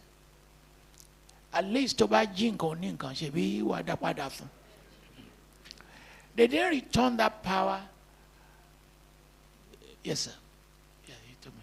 He's already apologized to me. Yeah. Thank you. He's making donations to the center of many computers. He's already told, made the announcement. So, what did they do? They transfer power to the group of people they created. You call them the elite. That's the people they transfer power to. They did not return the power to the people they stole it from. See what happened. By the time they returned the power to the people they created, the system collapsed. In the case of Nigeria, within 5 years, the system collapsed. Olegbe, Olegba. The original chiefs created problems, and then they handed over to the military, who also created their own problems. As Baba Sunmonu argued, if you do not create opportunities for development, you can't say you have democracy. Because it must produce social justice and it must produce development. We have not been able to build institutional integrity, and we have not been able to do values. Politicians are asking you to do political restructuring. Let's do political restructuring. But not once have they said, let us do moral restructuring. If you restructure and you create Oduduwa Republic, the chiefs are still members of Oduduwa Republic. Arawa no ni won. Emo won. You can't do political restructuring without value restructuring. You are just wasting your time. when the federal government allocates money to this state, to that state, is it the Fulani who steal the money of your state government? Is it the Hausa people who steal the money allocated to the Lagos? And when already show flow. But they will put the blame on other people. And they do it deliberately so that they can say it is not their fault. There is digital activism and youth activism. And the rector should encourage this digital activism and youth activism, in which now you can use technology for mobilization. And the diamonds here, I will call them agents of a new liberation. That's what you are. You are agents of a new liberation. You have to redesign the system. You have to redesign the system. And you have to become the vanguard of change. Don't burn down any building. Don't destroy anybody's cars. Because that technology has given you more power than all this small destruction. Can you please give us a song? Oh yeah. Ekorin kagbe.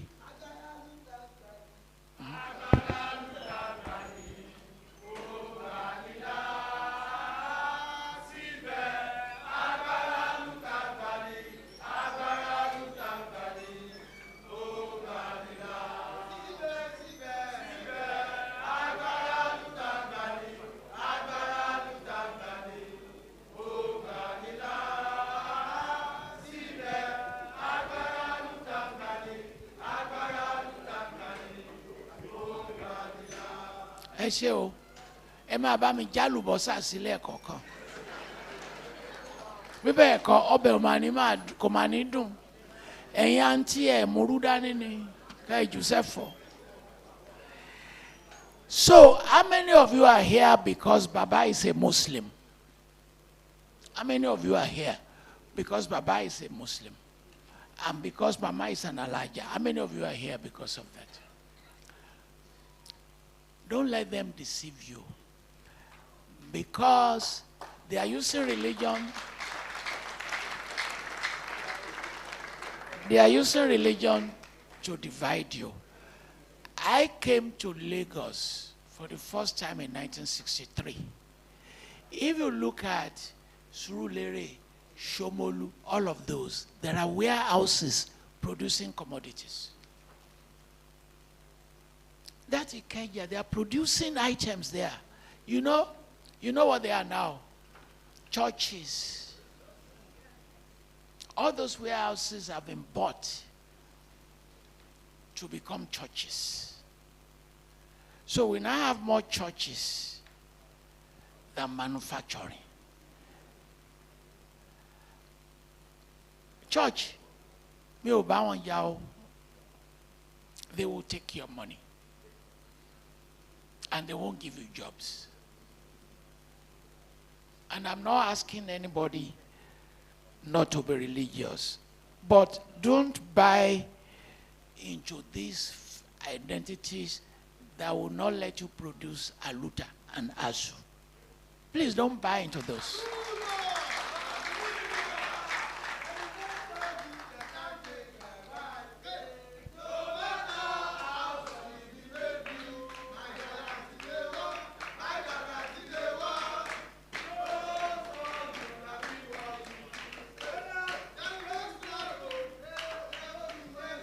Ebi ti ń pa yín o, rector. Ebi ti ń pa yín, ebi ń pa yín.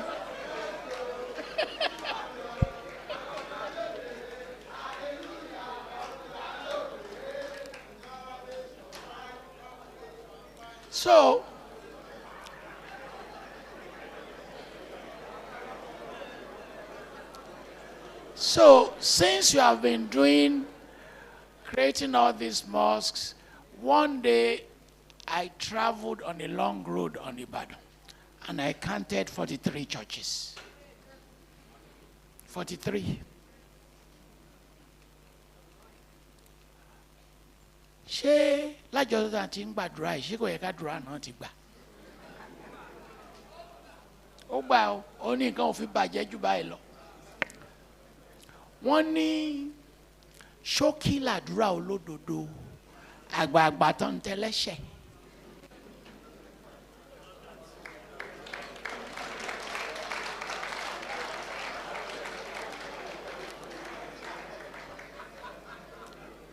So, Professor Laja has some lines, said, you have God, but there's no religion. Or you have religion, but there's no God. You have land, no food. Teachers, no knowledge. Laboratory, no chemicals. And those contradictions remain with us, in which we have to convert this democracy to work for us, and you and I begin to say, the fight, you are a Christian, you are a Muslim, you are Igbo, you are Yoruba, we are using that to destroy ourselves. And if there's a takeaway from this, you all are here not because Baba is a Muslim. You are here because he fought for change, irrespective of his religion.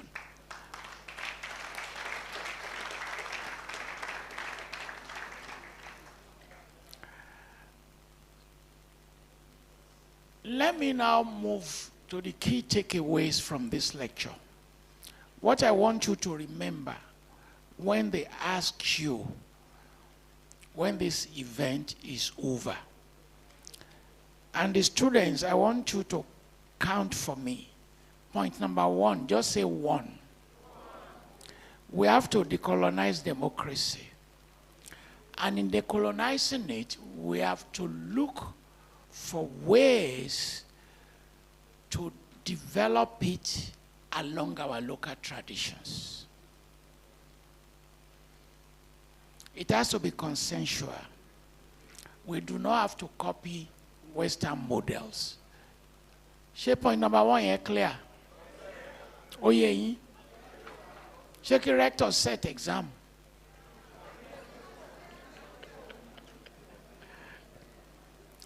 Number 2, there must be institutional and moral reform. Institutional and moral reform. We have to create a moral renaissance. In that moral renaissance, we must have public morality and ethical leadership. Tí gẹ̀ẹ́sì yẹn bá pọ̀, ẹ pè ní ọmọlúwàbí. Kí ni mo sọ? Ọmọlúwàbí. Number 3, democracy must be about human beings. How do they get jobs? How do they put food on the table? Baba said years ago, you may not remember the sentence, democracy is about people's welfare. That's what it is all about. Point number 4, young men and women must be very, very active in digital campaigning for change. You have to be very active. The reason why you have to be very active is that many of us are going to be phased out. And that's how all societies behave. The future that you're fighting over, you are struggling over, you are not necessarily going to be part of that future. It's other people that will benefit from that fight. And we have to manage diversity. It is an advantage to have this diversity. But if we keep abusing it, it becomes a big disadvantage. I think I have 40 more minutes. So how many more minutes do I have? How many more minutes do you have?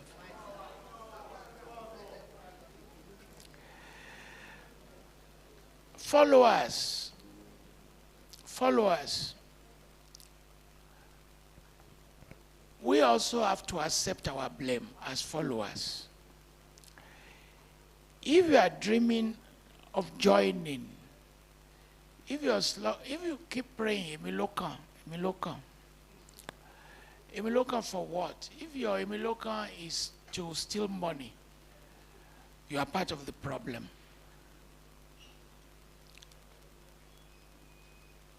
Help me to thank him. He wrote 50. He wanted to write 5 more minutes, but he wrote 50.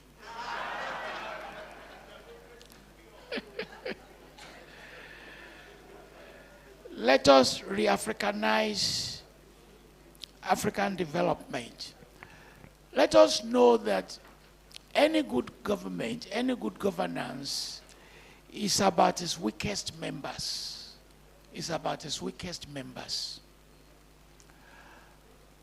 I want to close by telling you the dangers that you are in now. I started by explaining the conditions you are in now. I want to close by explaining the dangers that you are in now. Trump is representing a danger to democracies all over the world, because his model of institutional damages will be borrowed by African leaders, because we are very quick to imitate bad examples. He's not obeying the rule of law. Very soon, African presidents will be using him to justify. He's not opposed to corruption. A country gave him a jet. He accepted it. Very soon, African governments and their leaders will be saying, if Trump can take the jet, what is wrong if they take anything? Second danger, there's what we now call feudal technocracy. In feudal technocracy, rich people are also trying to look for power. When you combine wealth and power, you can become very dangerous. And we're already there. 7 billionaires control India. One of the biggest countries in the world. In the US, the wealth of 4% at the top is equivalent to the wealth of over 50% at the bottom. 2/3 of the global resources now belong to 12 people. And I can give you all the names. When you have that concentration of wealth in a few hands, and as that idea spread to Africa, we will have more battles to fight. More battles to fight. And then there's data colonialism. In that data colonialism, you find that in the 19th century, they colonized us by bringing the army. Sokoto, they fought one another. Ijebu, they fought one another. Today, you are not going to see the enemy. The enemy is invisible. The enemy, the new imperialism, you cannot see. In the 19th century, we saw that imperialism. We saw it. Today, you cannot see digital money. You cannot see digital guns. You cannot see internet. Take the cell phone, for instance. Take the cell phone, for instance. Your parents are saying, don't do this, don't do that. You just go to the toilet and do exactly the opposite of what they told you. That small instrument that you call the cell phone is more powerful than your parents. My daughter, don't do prostitution. Just open your cell phone, you will see pornography. my daughter, my son, don't do Yahoo. Open that cell phone. It will tell you how to become a Yahoo boy. So you have all these gadgets, how they are destroying. And those gadgets represent a danger to change, to democracy, if we are not careful. I want to close by giving honor to the guest of honor. And I want to close with what I wrote about him, released to the media last week. And I want to cite myself. We call that self-plagiarism. It's an offense. But let me plagiarize myself. And my students, I want you to read after me. Comrade Sunmonu embodies integrity, collectivism, and Pan-Africanism. These values should be embedded in African democracy to make it a catalyst for development. African democracy must allow free access to production and to distribution, restore the moral purpose of governance, and base progress on human dignity. Sunmonu sees the urgency of repeatedly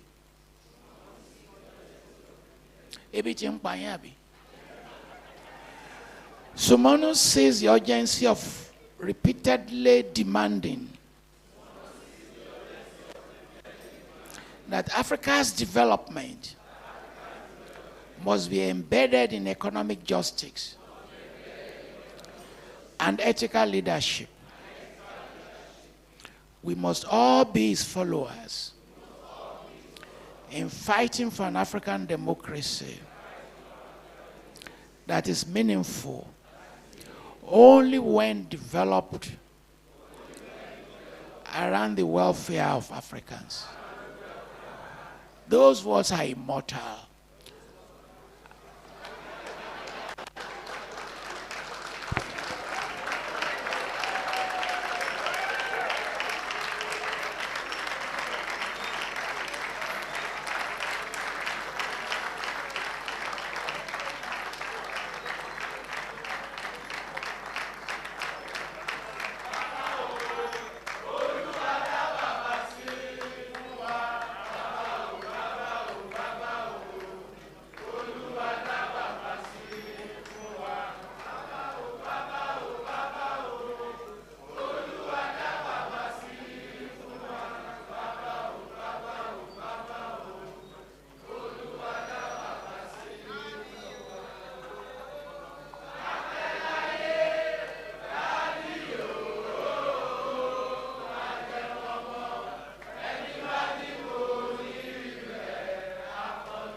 Let us say a big thank you to him with a round of applause, please.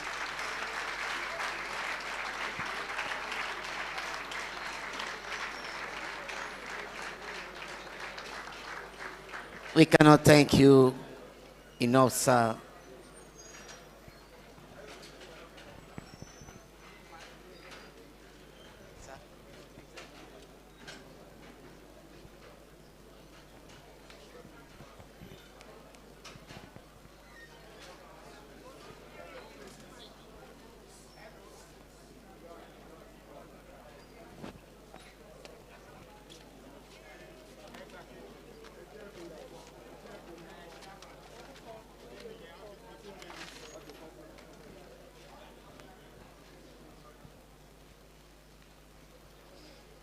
Rector, sir.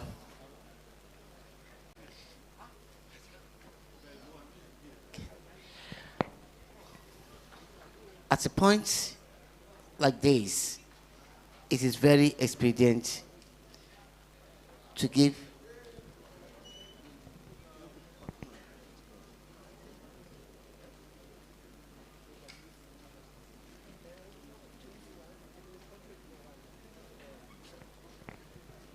we want to show a little bit of our appreciation to Professor Toyin Omoyeni Falola. And then before that, I'll call on the rector to present a certificate in form of a plaque on this erudite scholarship lecture that was given to us today. Rector, sir. And I invite Professor Falola to please come. And Papa Hassan Sunmonu with his wife to please come for this presentation.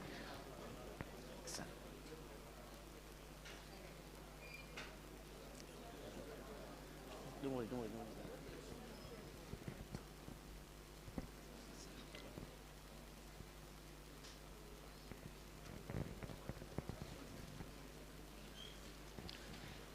You'll all agree with me that we have been blessed with a very rich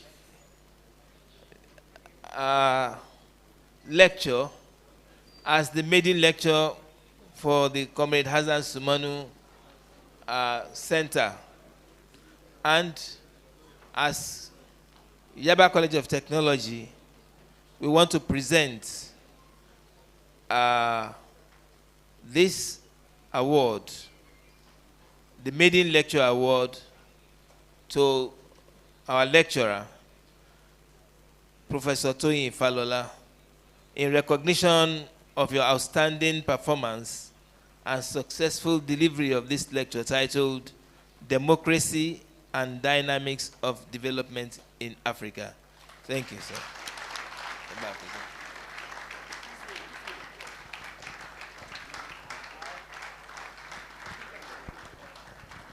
The great honor to present this award and plaque to our erudite Professor Toyin Falola for this excellent lecture that everybody wants him to continue, because it appears he started the lecture just 5 minutes ago. So slow. And the lecture has been flowing so much that we enjoy it. We pray that the Almighty God will give you good health, long life, and more service to humanity. We are proud of you.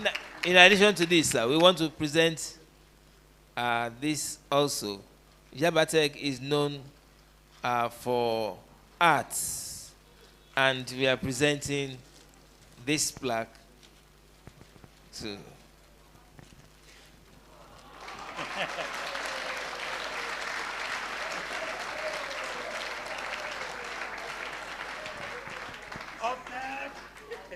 This is my junior brother. Thank you. Thank you, sir. Thank you so much. Okay, we can sit down. Let's sit down. Okay, sir.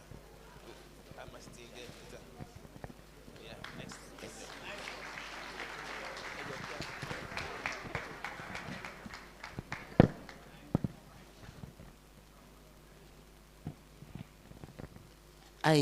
We want to go to the aspect of good women before we go to the fundraising, but permit me to first of all call on the President of the Nigeria Labour Congress, President Joe Ajaero, to give the goodwill message.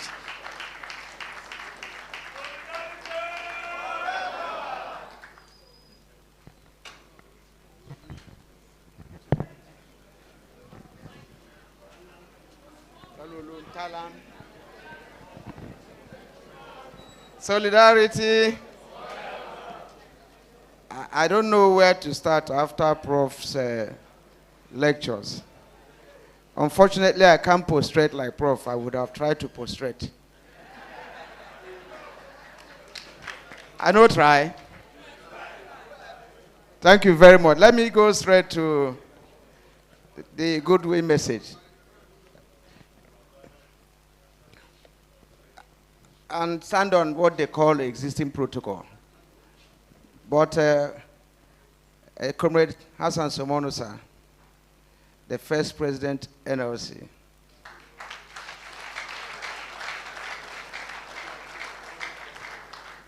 NLC president when it was tough. During the time of the dictatorship of Buhari, this is the man that engaged Buhari. I doff my hat for you, sir. Some of you here won't understand the meaning of Decree 4.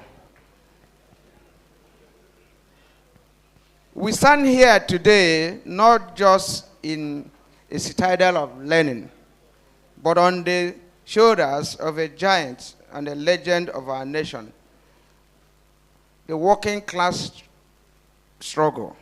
We are gathered to honor a man whose life has been a testament of the collective power of the working class.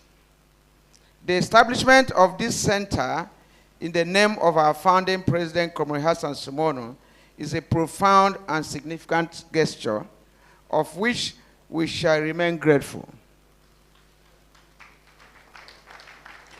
I therefore, on behalf of the national leadership and the entire millions struggle membership of the Nigerian Labour Congress, bring you warm greetings. We say a resounding thank you to the Governing Council and management of Yaba Tech for this visionary step. Let it be known that this center is not just an honor to Comrade Hassan Sunmonu as an individual. This is an honor for the entire Nigerian Labour Congress and Nigerian working class. By recognizing Comrade Hassan Sunmonu, you have validated the selfless struggles, the tireless organizing, and the unwavering commitment to our movement. You have acknowledged that the fight for the dignity of the worker is a fight for the soul of our nation. Comrade Hassan Sunmonu's leadership did not stop at our national borders. He carried the banner of the proletariat across Africa, providing visionary leadership to the Organization of African Trade Union Unity. From the coal mines of Enugu to the textile mills of Egypt and the plantations of South Africa, the name Hassan Sunmonu resonates a symbol of Pan-African worker solidarity. Across the globe, he remains our great ambassador, embodying the timeless ethos and militant traditions of our movement. We, the Nigerian workers, are deeply grateful to the Almighty God that our comrade is alive, in good health, and with sound mind to witness this recognition. Too often, we wait to sing the praises of our heroes only when they are no longer here. Today, we celebrate a living legend, not a forgotten memory. This is a victory for all of us.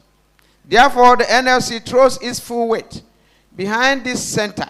We see it not just as a building or an institution, but as a furnace for the forging the next generation of the class-conscious leaders. We assure you of our support, our unflinching solidarity, whenever and whenever you seek it. The struggle continues, and this center must become its intellectual engine room.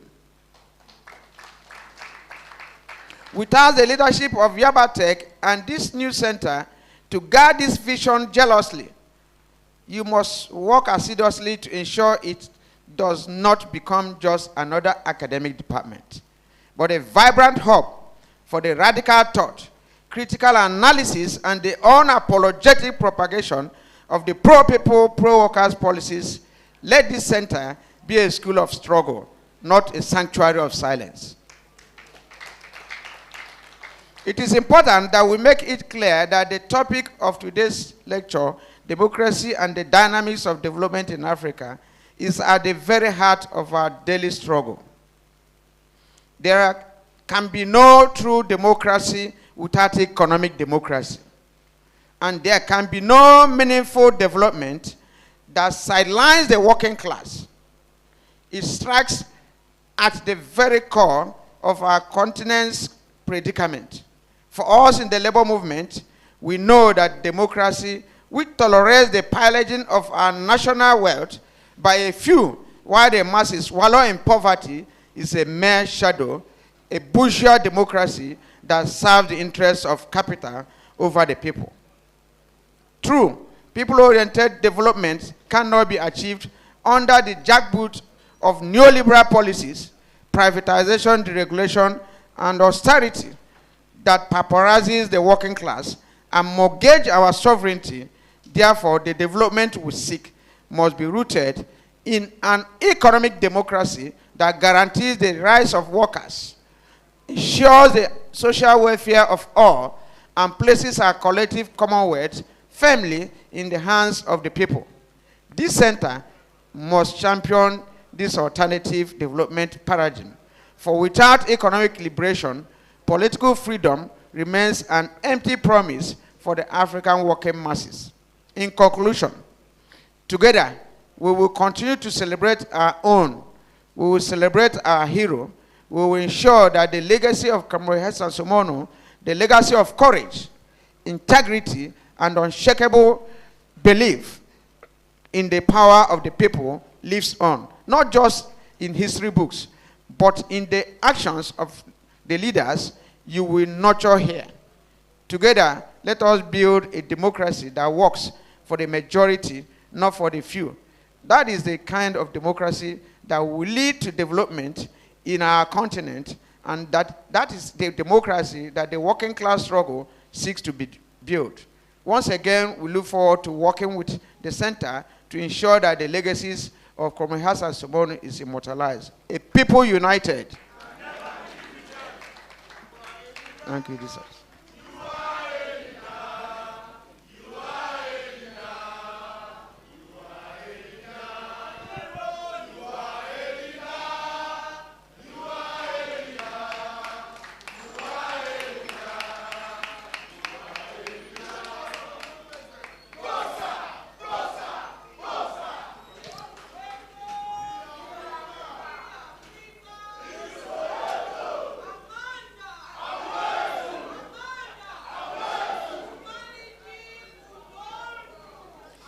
Thank you.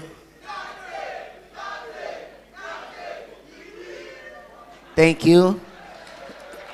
On that note, I want to bring to the podium the president of ASU to quickly give his goodwill address or message.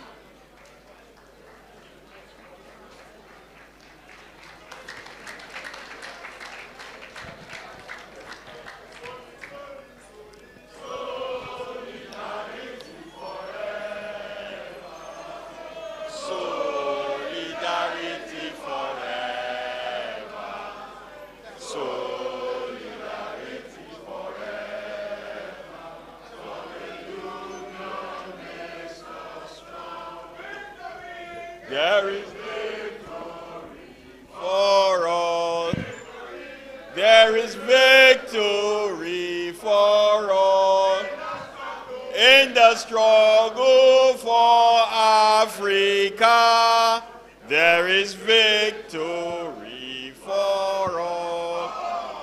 Forward, ever, backward, never. In the struggle for Africa, but there is victory. E Africa,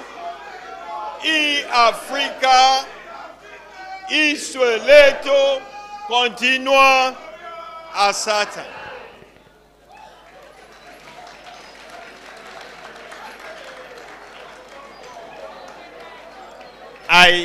I think it was Kwame Nkrumah that said, forward ever. Actually, Comrade President, NLC was threatened by the presence of ASU in this hall. He had complained bitterly, and that's why I noticed he was responding to your calls very eagerly. The chairman who has left, and the guest speaker, the rector of Yaba Technologies, College of Technology, our father and our mother, I really don't know what to do. If Professor Toyin Falola had prostrated, I think I would rather lie down to the back.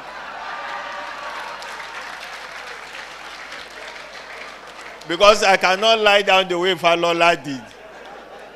So I'll go backwards. The president of NLC, the deputy presidents who are here, president of NLC. I've actually been one of the best, one of the most favored president of ASU. In the last 3 months or so, wherever I go, past presidents follow me, not at NEC meetings. How else can somebody be as lucky as this?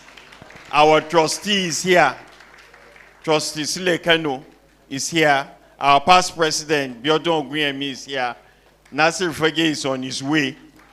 Please, branch chairpersons, to further harass NLC president, can you all stand? All the chairpersons who are here. Please, we want NLC to see you. Actually, I'm a little disappointed. I thought there were more than this. So let all ASU members here stand up. Thank you very much, comrades. Thank you. Africa. Thank you very much. Comrade Trustee Hassan Sunmonu is actually a trustee of the Academic Staff Union of Universities. So we're here to celebrate this special day with you and our mother. You know, this is one day we've been looking forward to, and we're glad the day has come. Professor Falola has delivered a lecture that I think we can all go and repeat this lecture over and over again, whether we have the paper or not. It was well delivered, and so I want to thank you very much.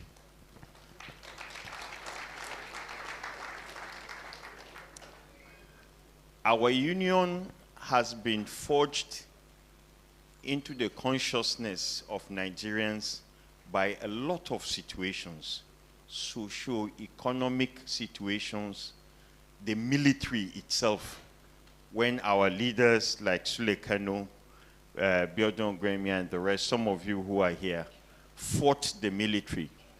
It automatically brought us to the consciousness of our nation and its people.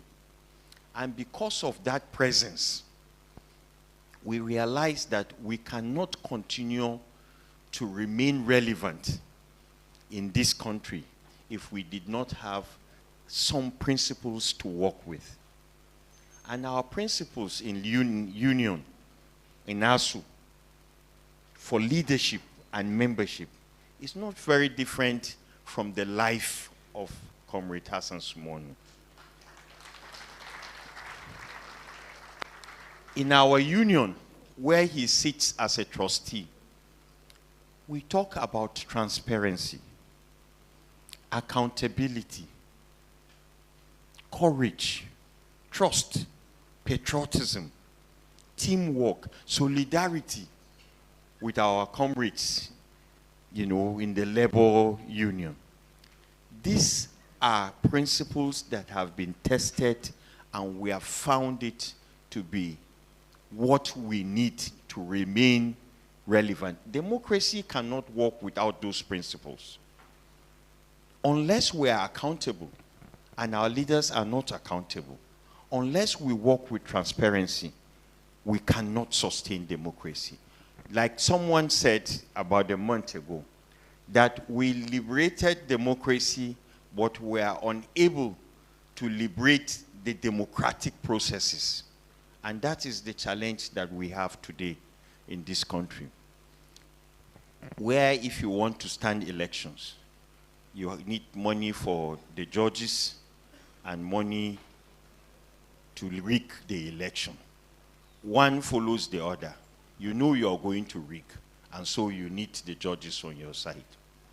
ASU will continue to work with this center in this college to ensure, yes sir.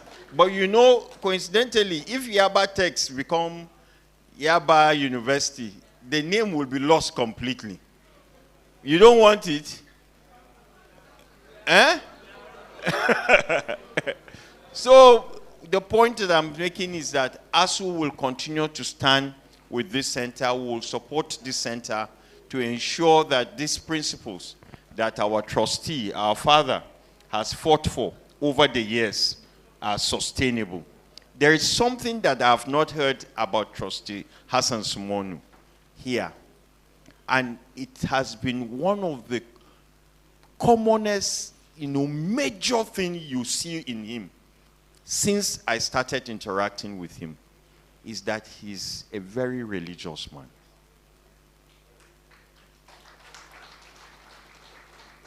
Anytime Comrade Sunmonu is talking to you, he will tell you about the place of God in what he's doing or the advice he's giving to you. That has been one of your trademarks, and I believe that this center would also benefit from your fear of God, in all its dealings. With that being said, students, we have suspended the strike action.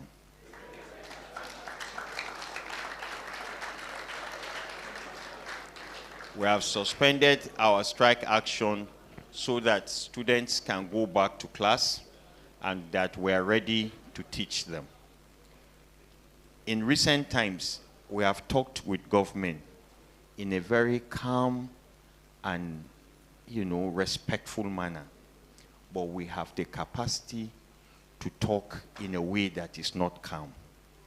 We have the capacity to be as tough and inflexible as we can be. We have given government 4 weeks to act on our demands. We truly don't want to be seen in that inflexible, firm, and unyielding manner. But it is something that is in our DNA, and we will not hesitate to pull out that trait in us at any time. We just want government to understand that being gentle or talking to them on the table does not mean that we don't know where the streets are. Being gentle and talking to them on the table does not mean we cannot set fire anywhere if we want to. We have that capacity, and we just hope that government will not allow us to get up to that point. With that being said, Trustee, this is a very special day for you and Mommy, and we want to congratulate you once again. Solidarity, Aluta, Victoria, forward ever.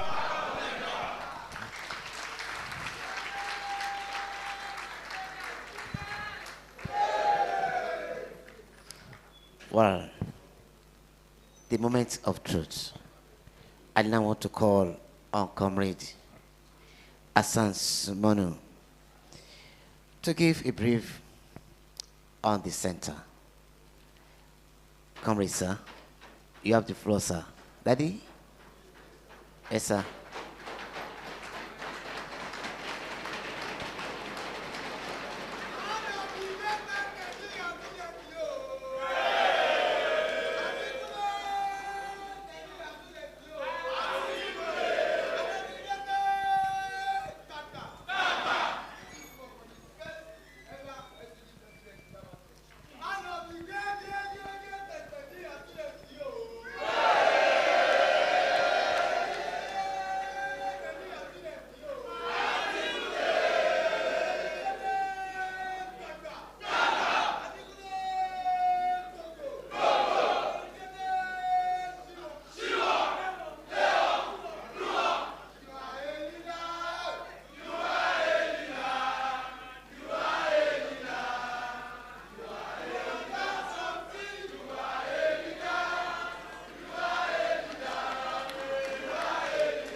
We don't do now. We don't do.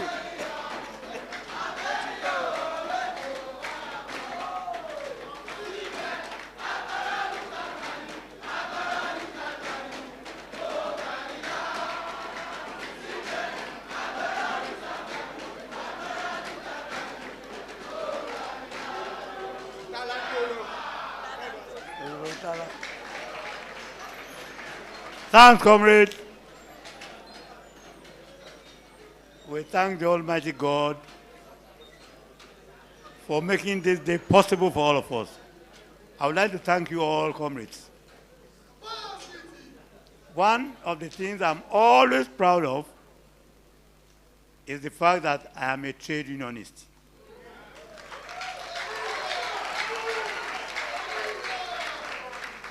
And like our respected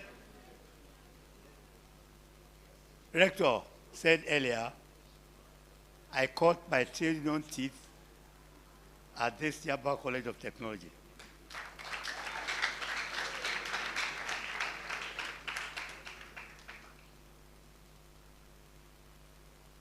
I want to thank friends. First and foremost, I thank the Yaba College of Technology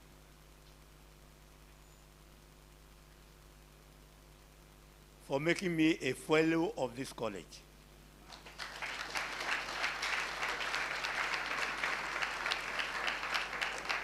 Almost 2 years ago. Later, some comrades and friends came and discussed the idea of setting up this center, a center for leadership and governance at Yaba College of Technology, my alma mater, where my twin brother and I, Hussein and I, we had our secondary education, our OND and HND here.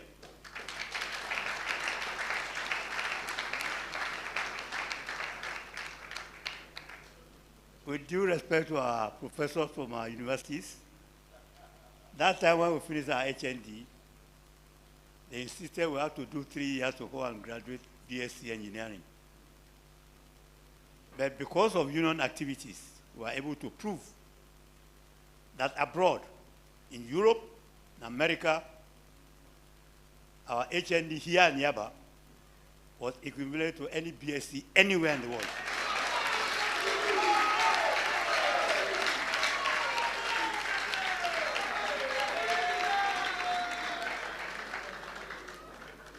And through union negotiation with the Federal Ministry of Works, we were able to get our members with HND who had admissions for master's degree abroad to be sponsored by the Federal Ministry of Works on scholarship.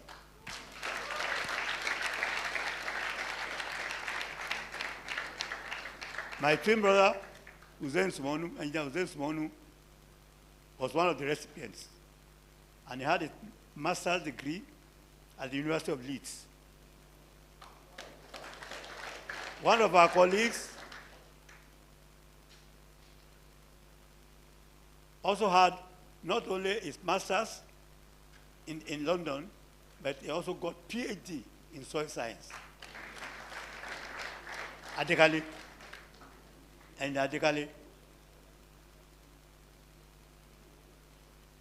So the fact that Yaba College of Technology is the first higher institution in Nigeria. It's a tribute to the founding students and staff of this college. And that standard has always been kept up to today. I couldn't go for my own master's degree because I was lost to the trade union movement. I would say maybe I got my PhD in trade unionism. From the Nigeria Labour Congress to the Organization of African Trade Union Unity, which I led for over 26 years without blemish. So this center, I would like to appeal to all of you, to Nigeria Labour Congress, to ASU, and organized labor in Nigeria, to make this center one of the best leading centers, not only in Nigeria, not only in Africa, but all over the world, that will throw up leaders in all sectors, not only in politics, in all sectors. Leaders that will try to transform Nigeria and the rest of Africa into the Nigeria and Africa of our dreams.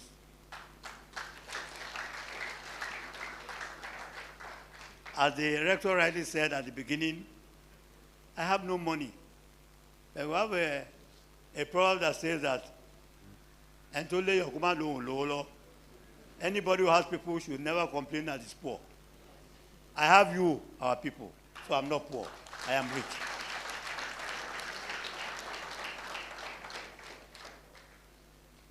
With people like all of you here, who can say we are poor?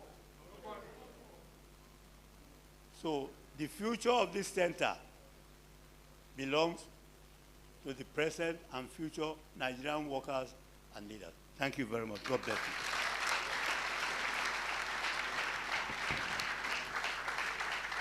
Thank you, sir.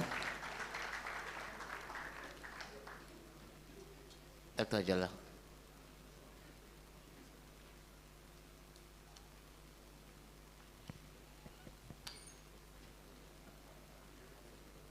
Let me quickly recognize the presence of these people that are great Nigerians in our midst. Once again, Comrade Ibokwe Francis, the Secretary General of the Nigerian Union of Railway Workers, will say thank you.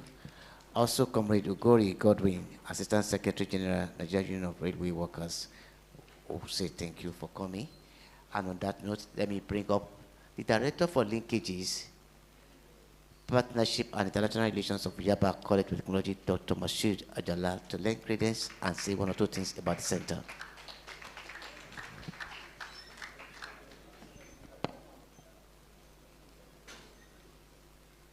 Good afternoon.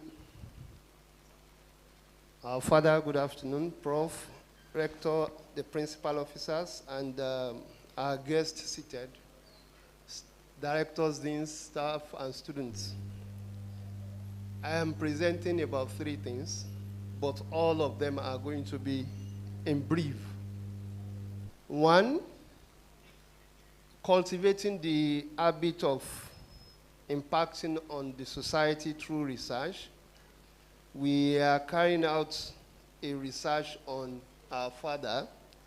The title of the research is From Mass Action to Strategic Negotiation, a perception survey of Hassan Sunmonu's enduring impact on trade unionism and industrial relations in Nigeria.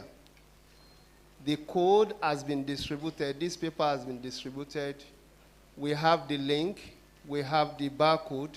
Please let us scan it and fill the survey. The second one, you can take this off. We have the hard copy with the audience.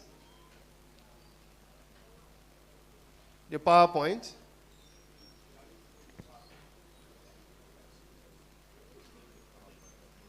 Okay. Yeah. The last one. No, not this. The last one.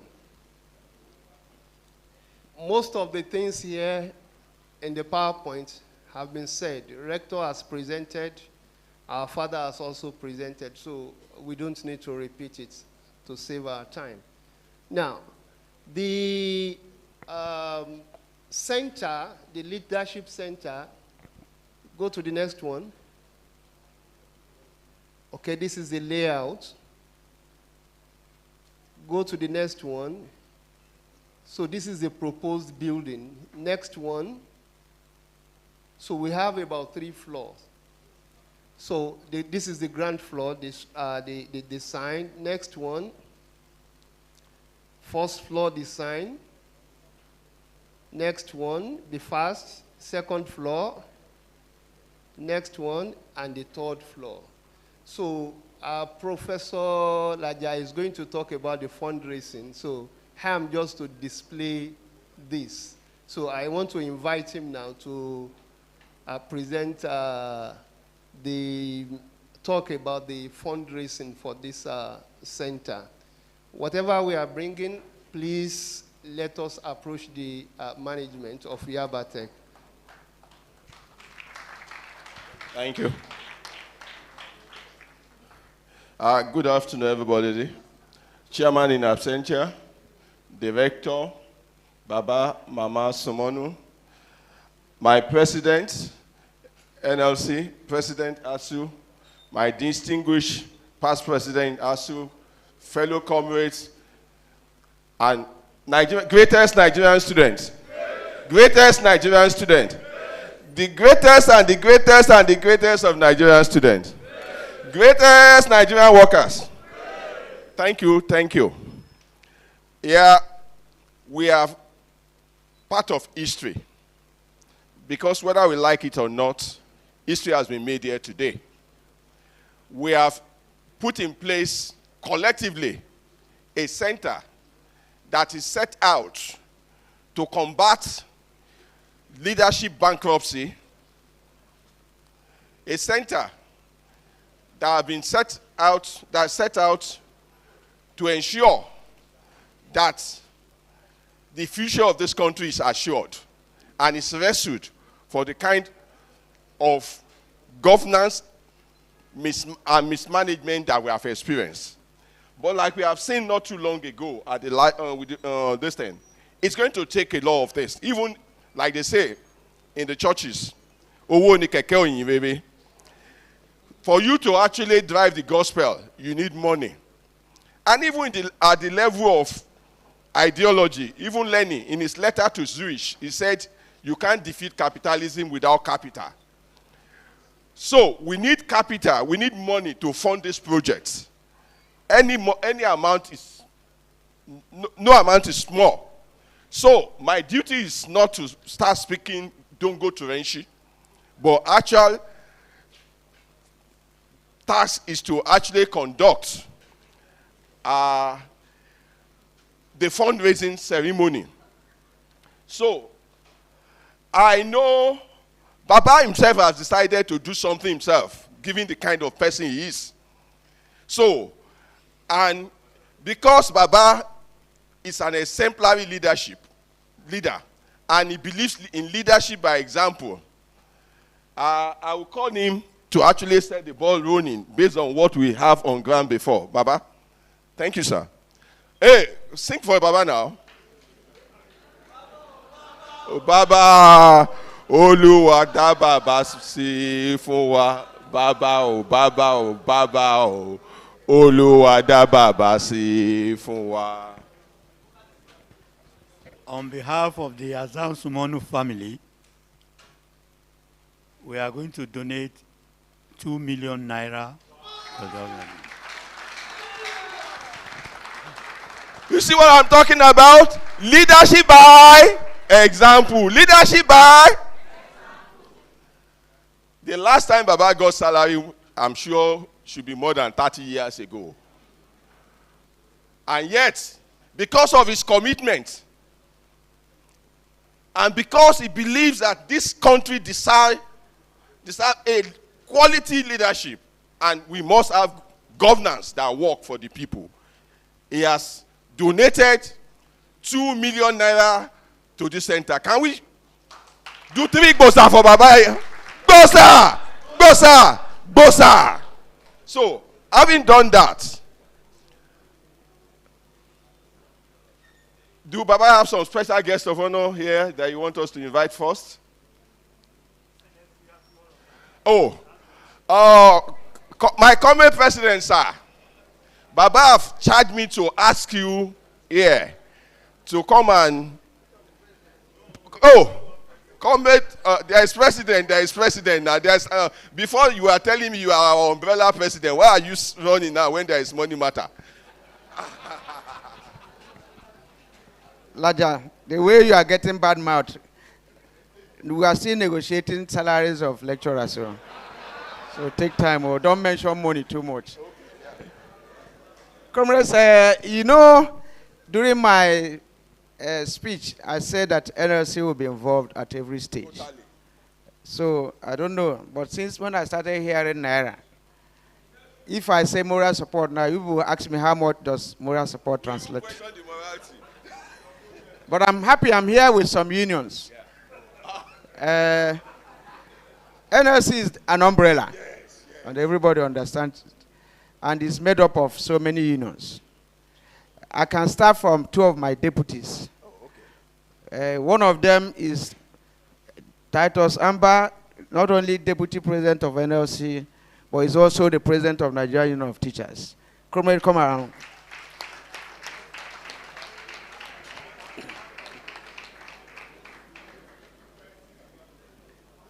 Other presidents, we're gonna know fear. You know, saying UT get money.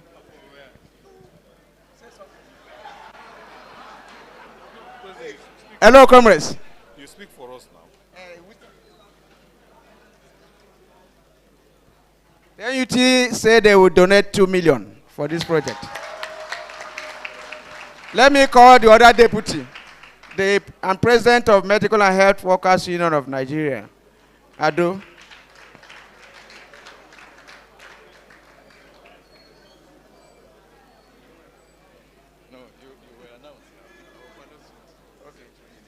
Medical and Health Workers Union pledges 2 million naira.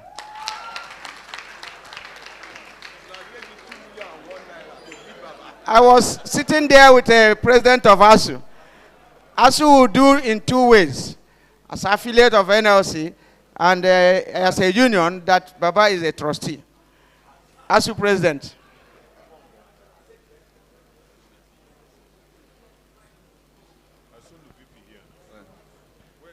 Comrade President and all those who are here, we will support this project financially, but we won't make announcement of the amount here now.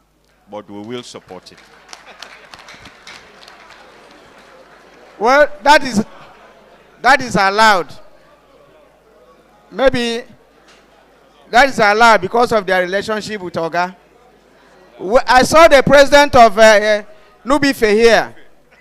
Where is the president of Nubife? The bank. This is the bank unions union. You want to say something or want me to say that you have? Just speak up. I know it's people's money. You people are unionizing POS workers now. You have money.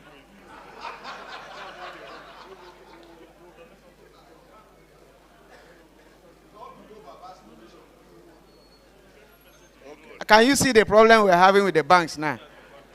That is why your POS, when you try it, it will decline. Can you see it now? They will say it's depositors' money. I'm seeing the General Secretary, Acting General Secretary of Electricity Union and the General Secretary of Railway.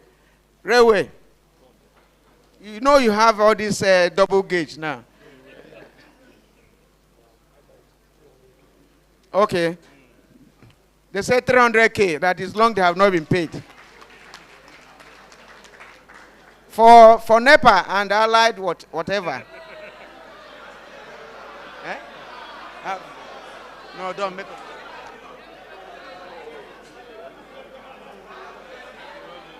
Well, I was trying to edit him because that's my union. And for 2 years, Hassan Sunmonu was a person negotiating for us. And we had negotiation for 2 years.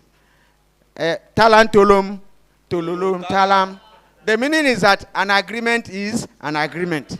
Agreement is agreement. Nui said 1 million. Which other? I think I have representative of Nupeng here. Come, comrade.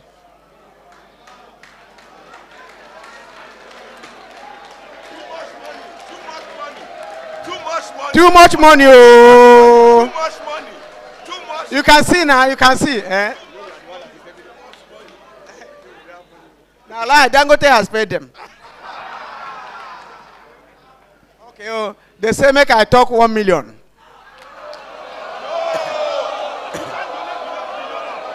Solidarity. Don't worry.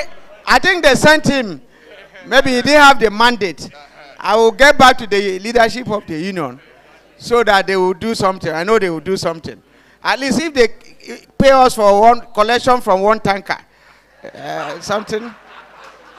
Is there any other union that I have not mentioned here? Is food union here? Amalgamated Union of Public Corporation, Civil Service Technical, which is the union of Oga Sunmonu. Where are they?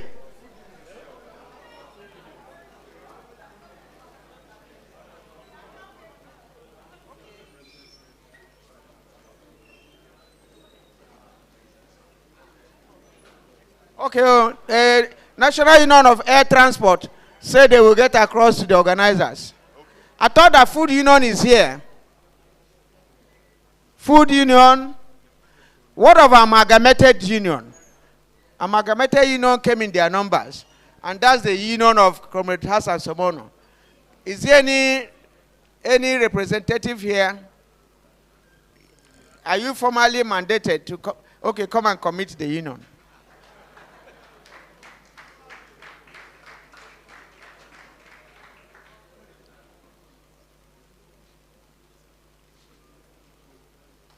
Okay, the president of Amalgamated Union said 2 million.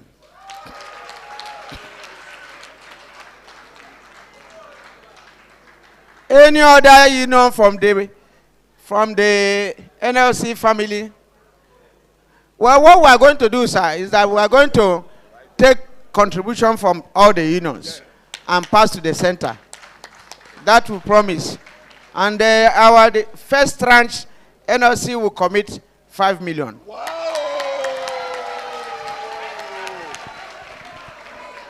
Thank you, thank you, thank you, thank you. Baba, your neighbor has not been in vain. We thank God. So, individual donation, please, from the audience. Individuals that are willing to donate. Yep. Solidarity. Forever. Solidarity. Forever. Sorry, I like to quickly say this. Baba, thank you for life. Thank you for who you have been for the country. But thank you for life. Thank you, the Abacha period. Thank you against Rollins. Thank you for Rishi. On behalf of myself and my daughter, unfortunately or fortunately, she will get married soon. So I don't know if she will still be in the struggle. I'll be paying 5,000 every month. And I hope after I'm gone, she will continue. Thank you. Individual donation, please. Yeah. Individual donation, family members, individual friends. Okay. I will donate a sum of 100,000 naira to support the center. Thank you. Who is that? Texas Union 100,000. Texas Union 100. Oh, World Bank, come on, my friend. Mutaka, come. Okay. It's more World Bank money I want to. No, this is not about World Bank. I will provide my expertise in data development free of charge for the life of the center. Thank you. Data support free of charge. My name is Mrs. Ogubono, former Miss Sunmonu, sister to the 100,000. Yeah. Former Miss Sunmonu, sister to Baba, 100,000. Oh, Professor Mutaka. Okay, sir. Mumbo.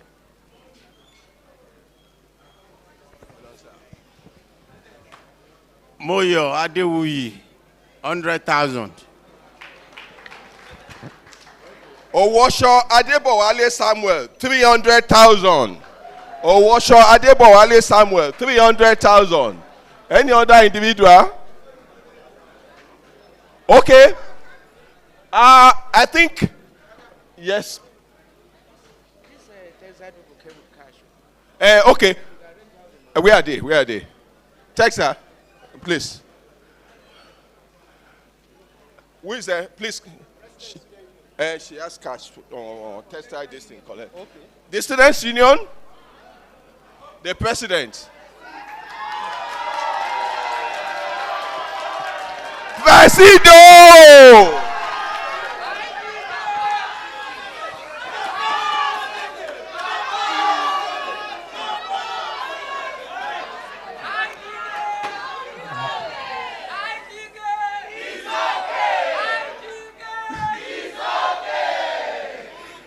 Yeah, thank you so much. Personally, I will support with 50,000 naira. But for the union we support with 100,000, making it one. Solidarity. Thank you. So while the program goes on, the donation can continue. Account details. Okay, let me transfer my own. Okay. All right, sir. Okay. Let's be. Hello. I want to call on the guest lecturer for today, our father, the erudite scholar, Professor. Hello. Yes. I want to call on Professor Falola to please present a plaque of honor to Baba.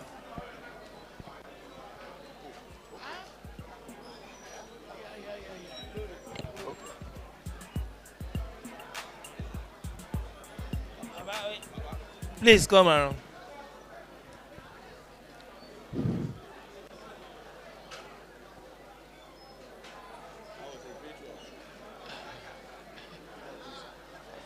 Please,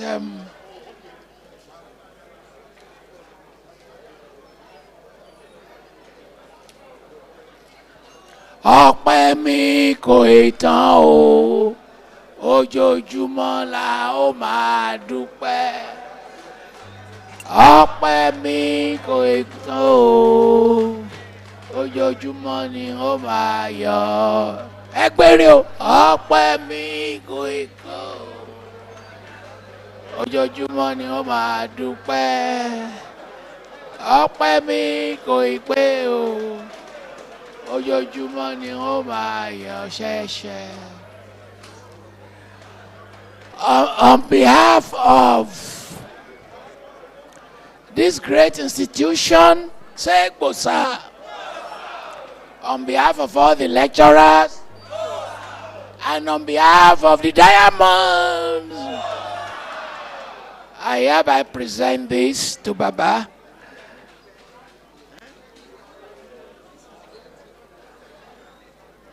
Ele ìmọ̀mọ́ o, fọ́tò ìmọ̀mọ́ o.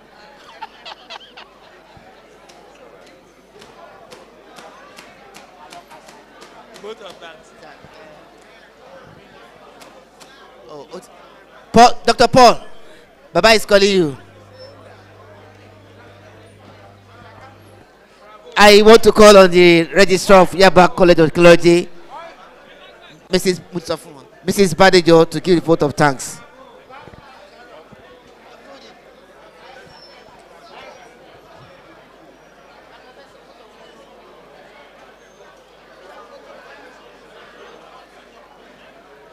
Let's be seated, please. Let's be seated.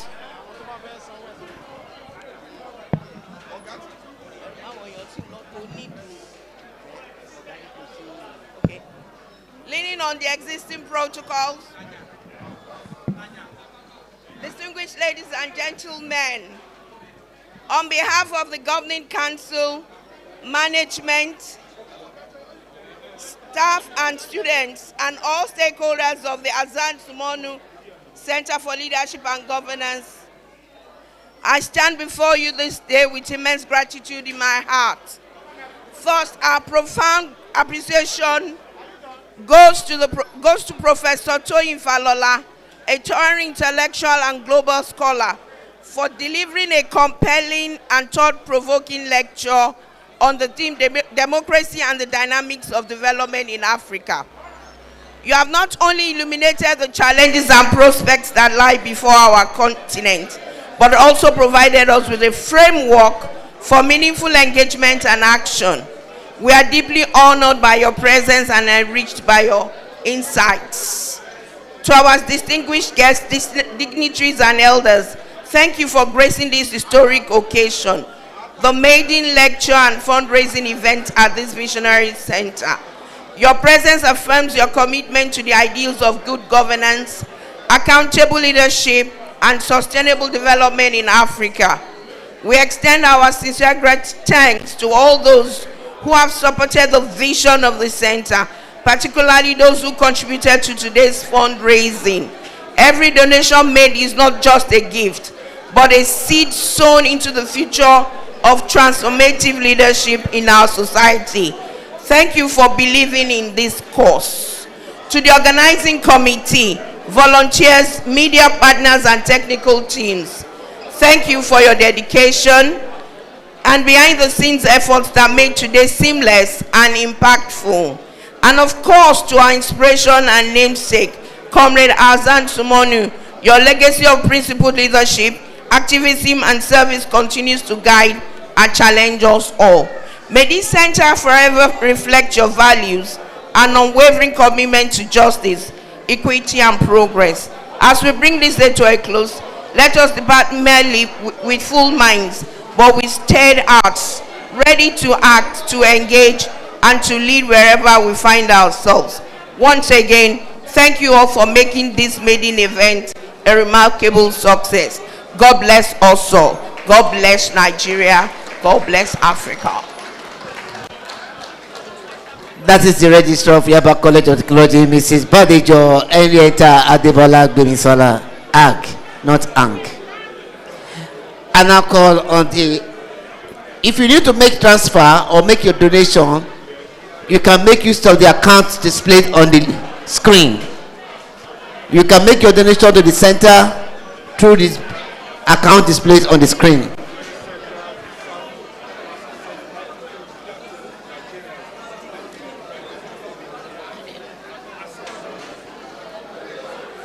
Well, on that note, shall we just rise up for the Yaba Tech anthem, after which we have the national pledge.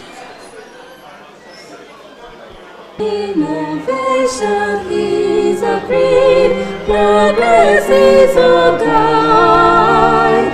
In this struggle, three leaders, Yaba Tech, the nation's pride. Learning and service, Yaba Tech, a beacon of light, always guiding our life's path. Yaba Tech, a shining star.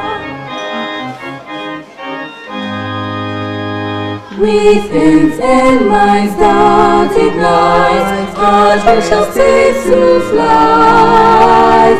With the quest for knowledge, Yaba Tech our heritage. Yaba Tech, learning and service. Yaba Tech, a beacon of light, always guiding our life's path. Yaba Tech, a shining star. Can we now have the national pledge?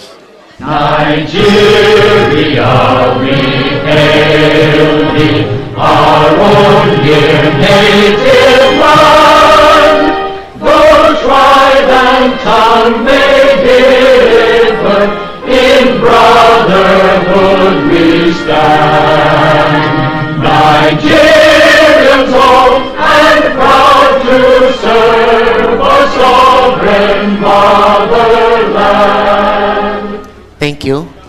let's remain seated. If you have not been served your refreshment, please sit down and then have it before you go. Thank you. DJ, just hold on. Some interviews is going.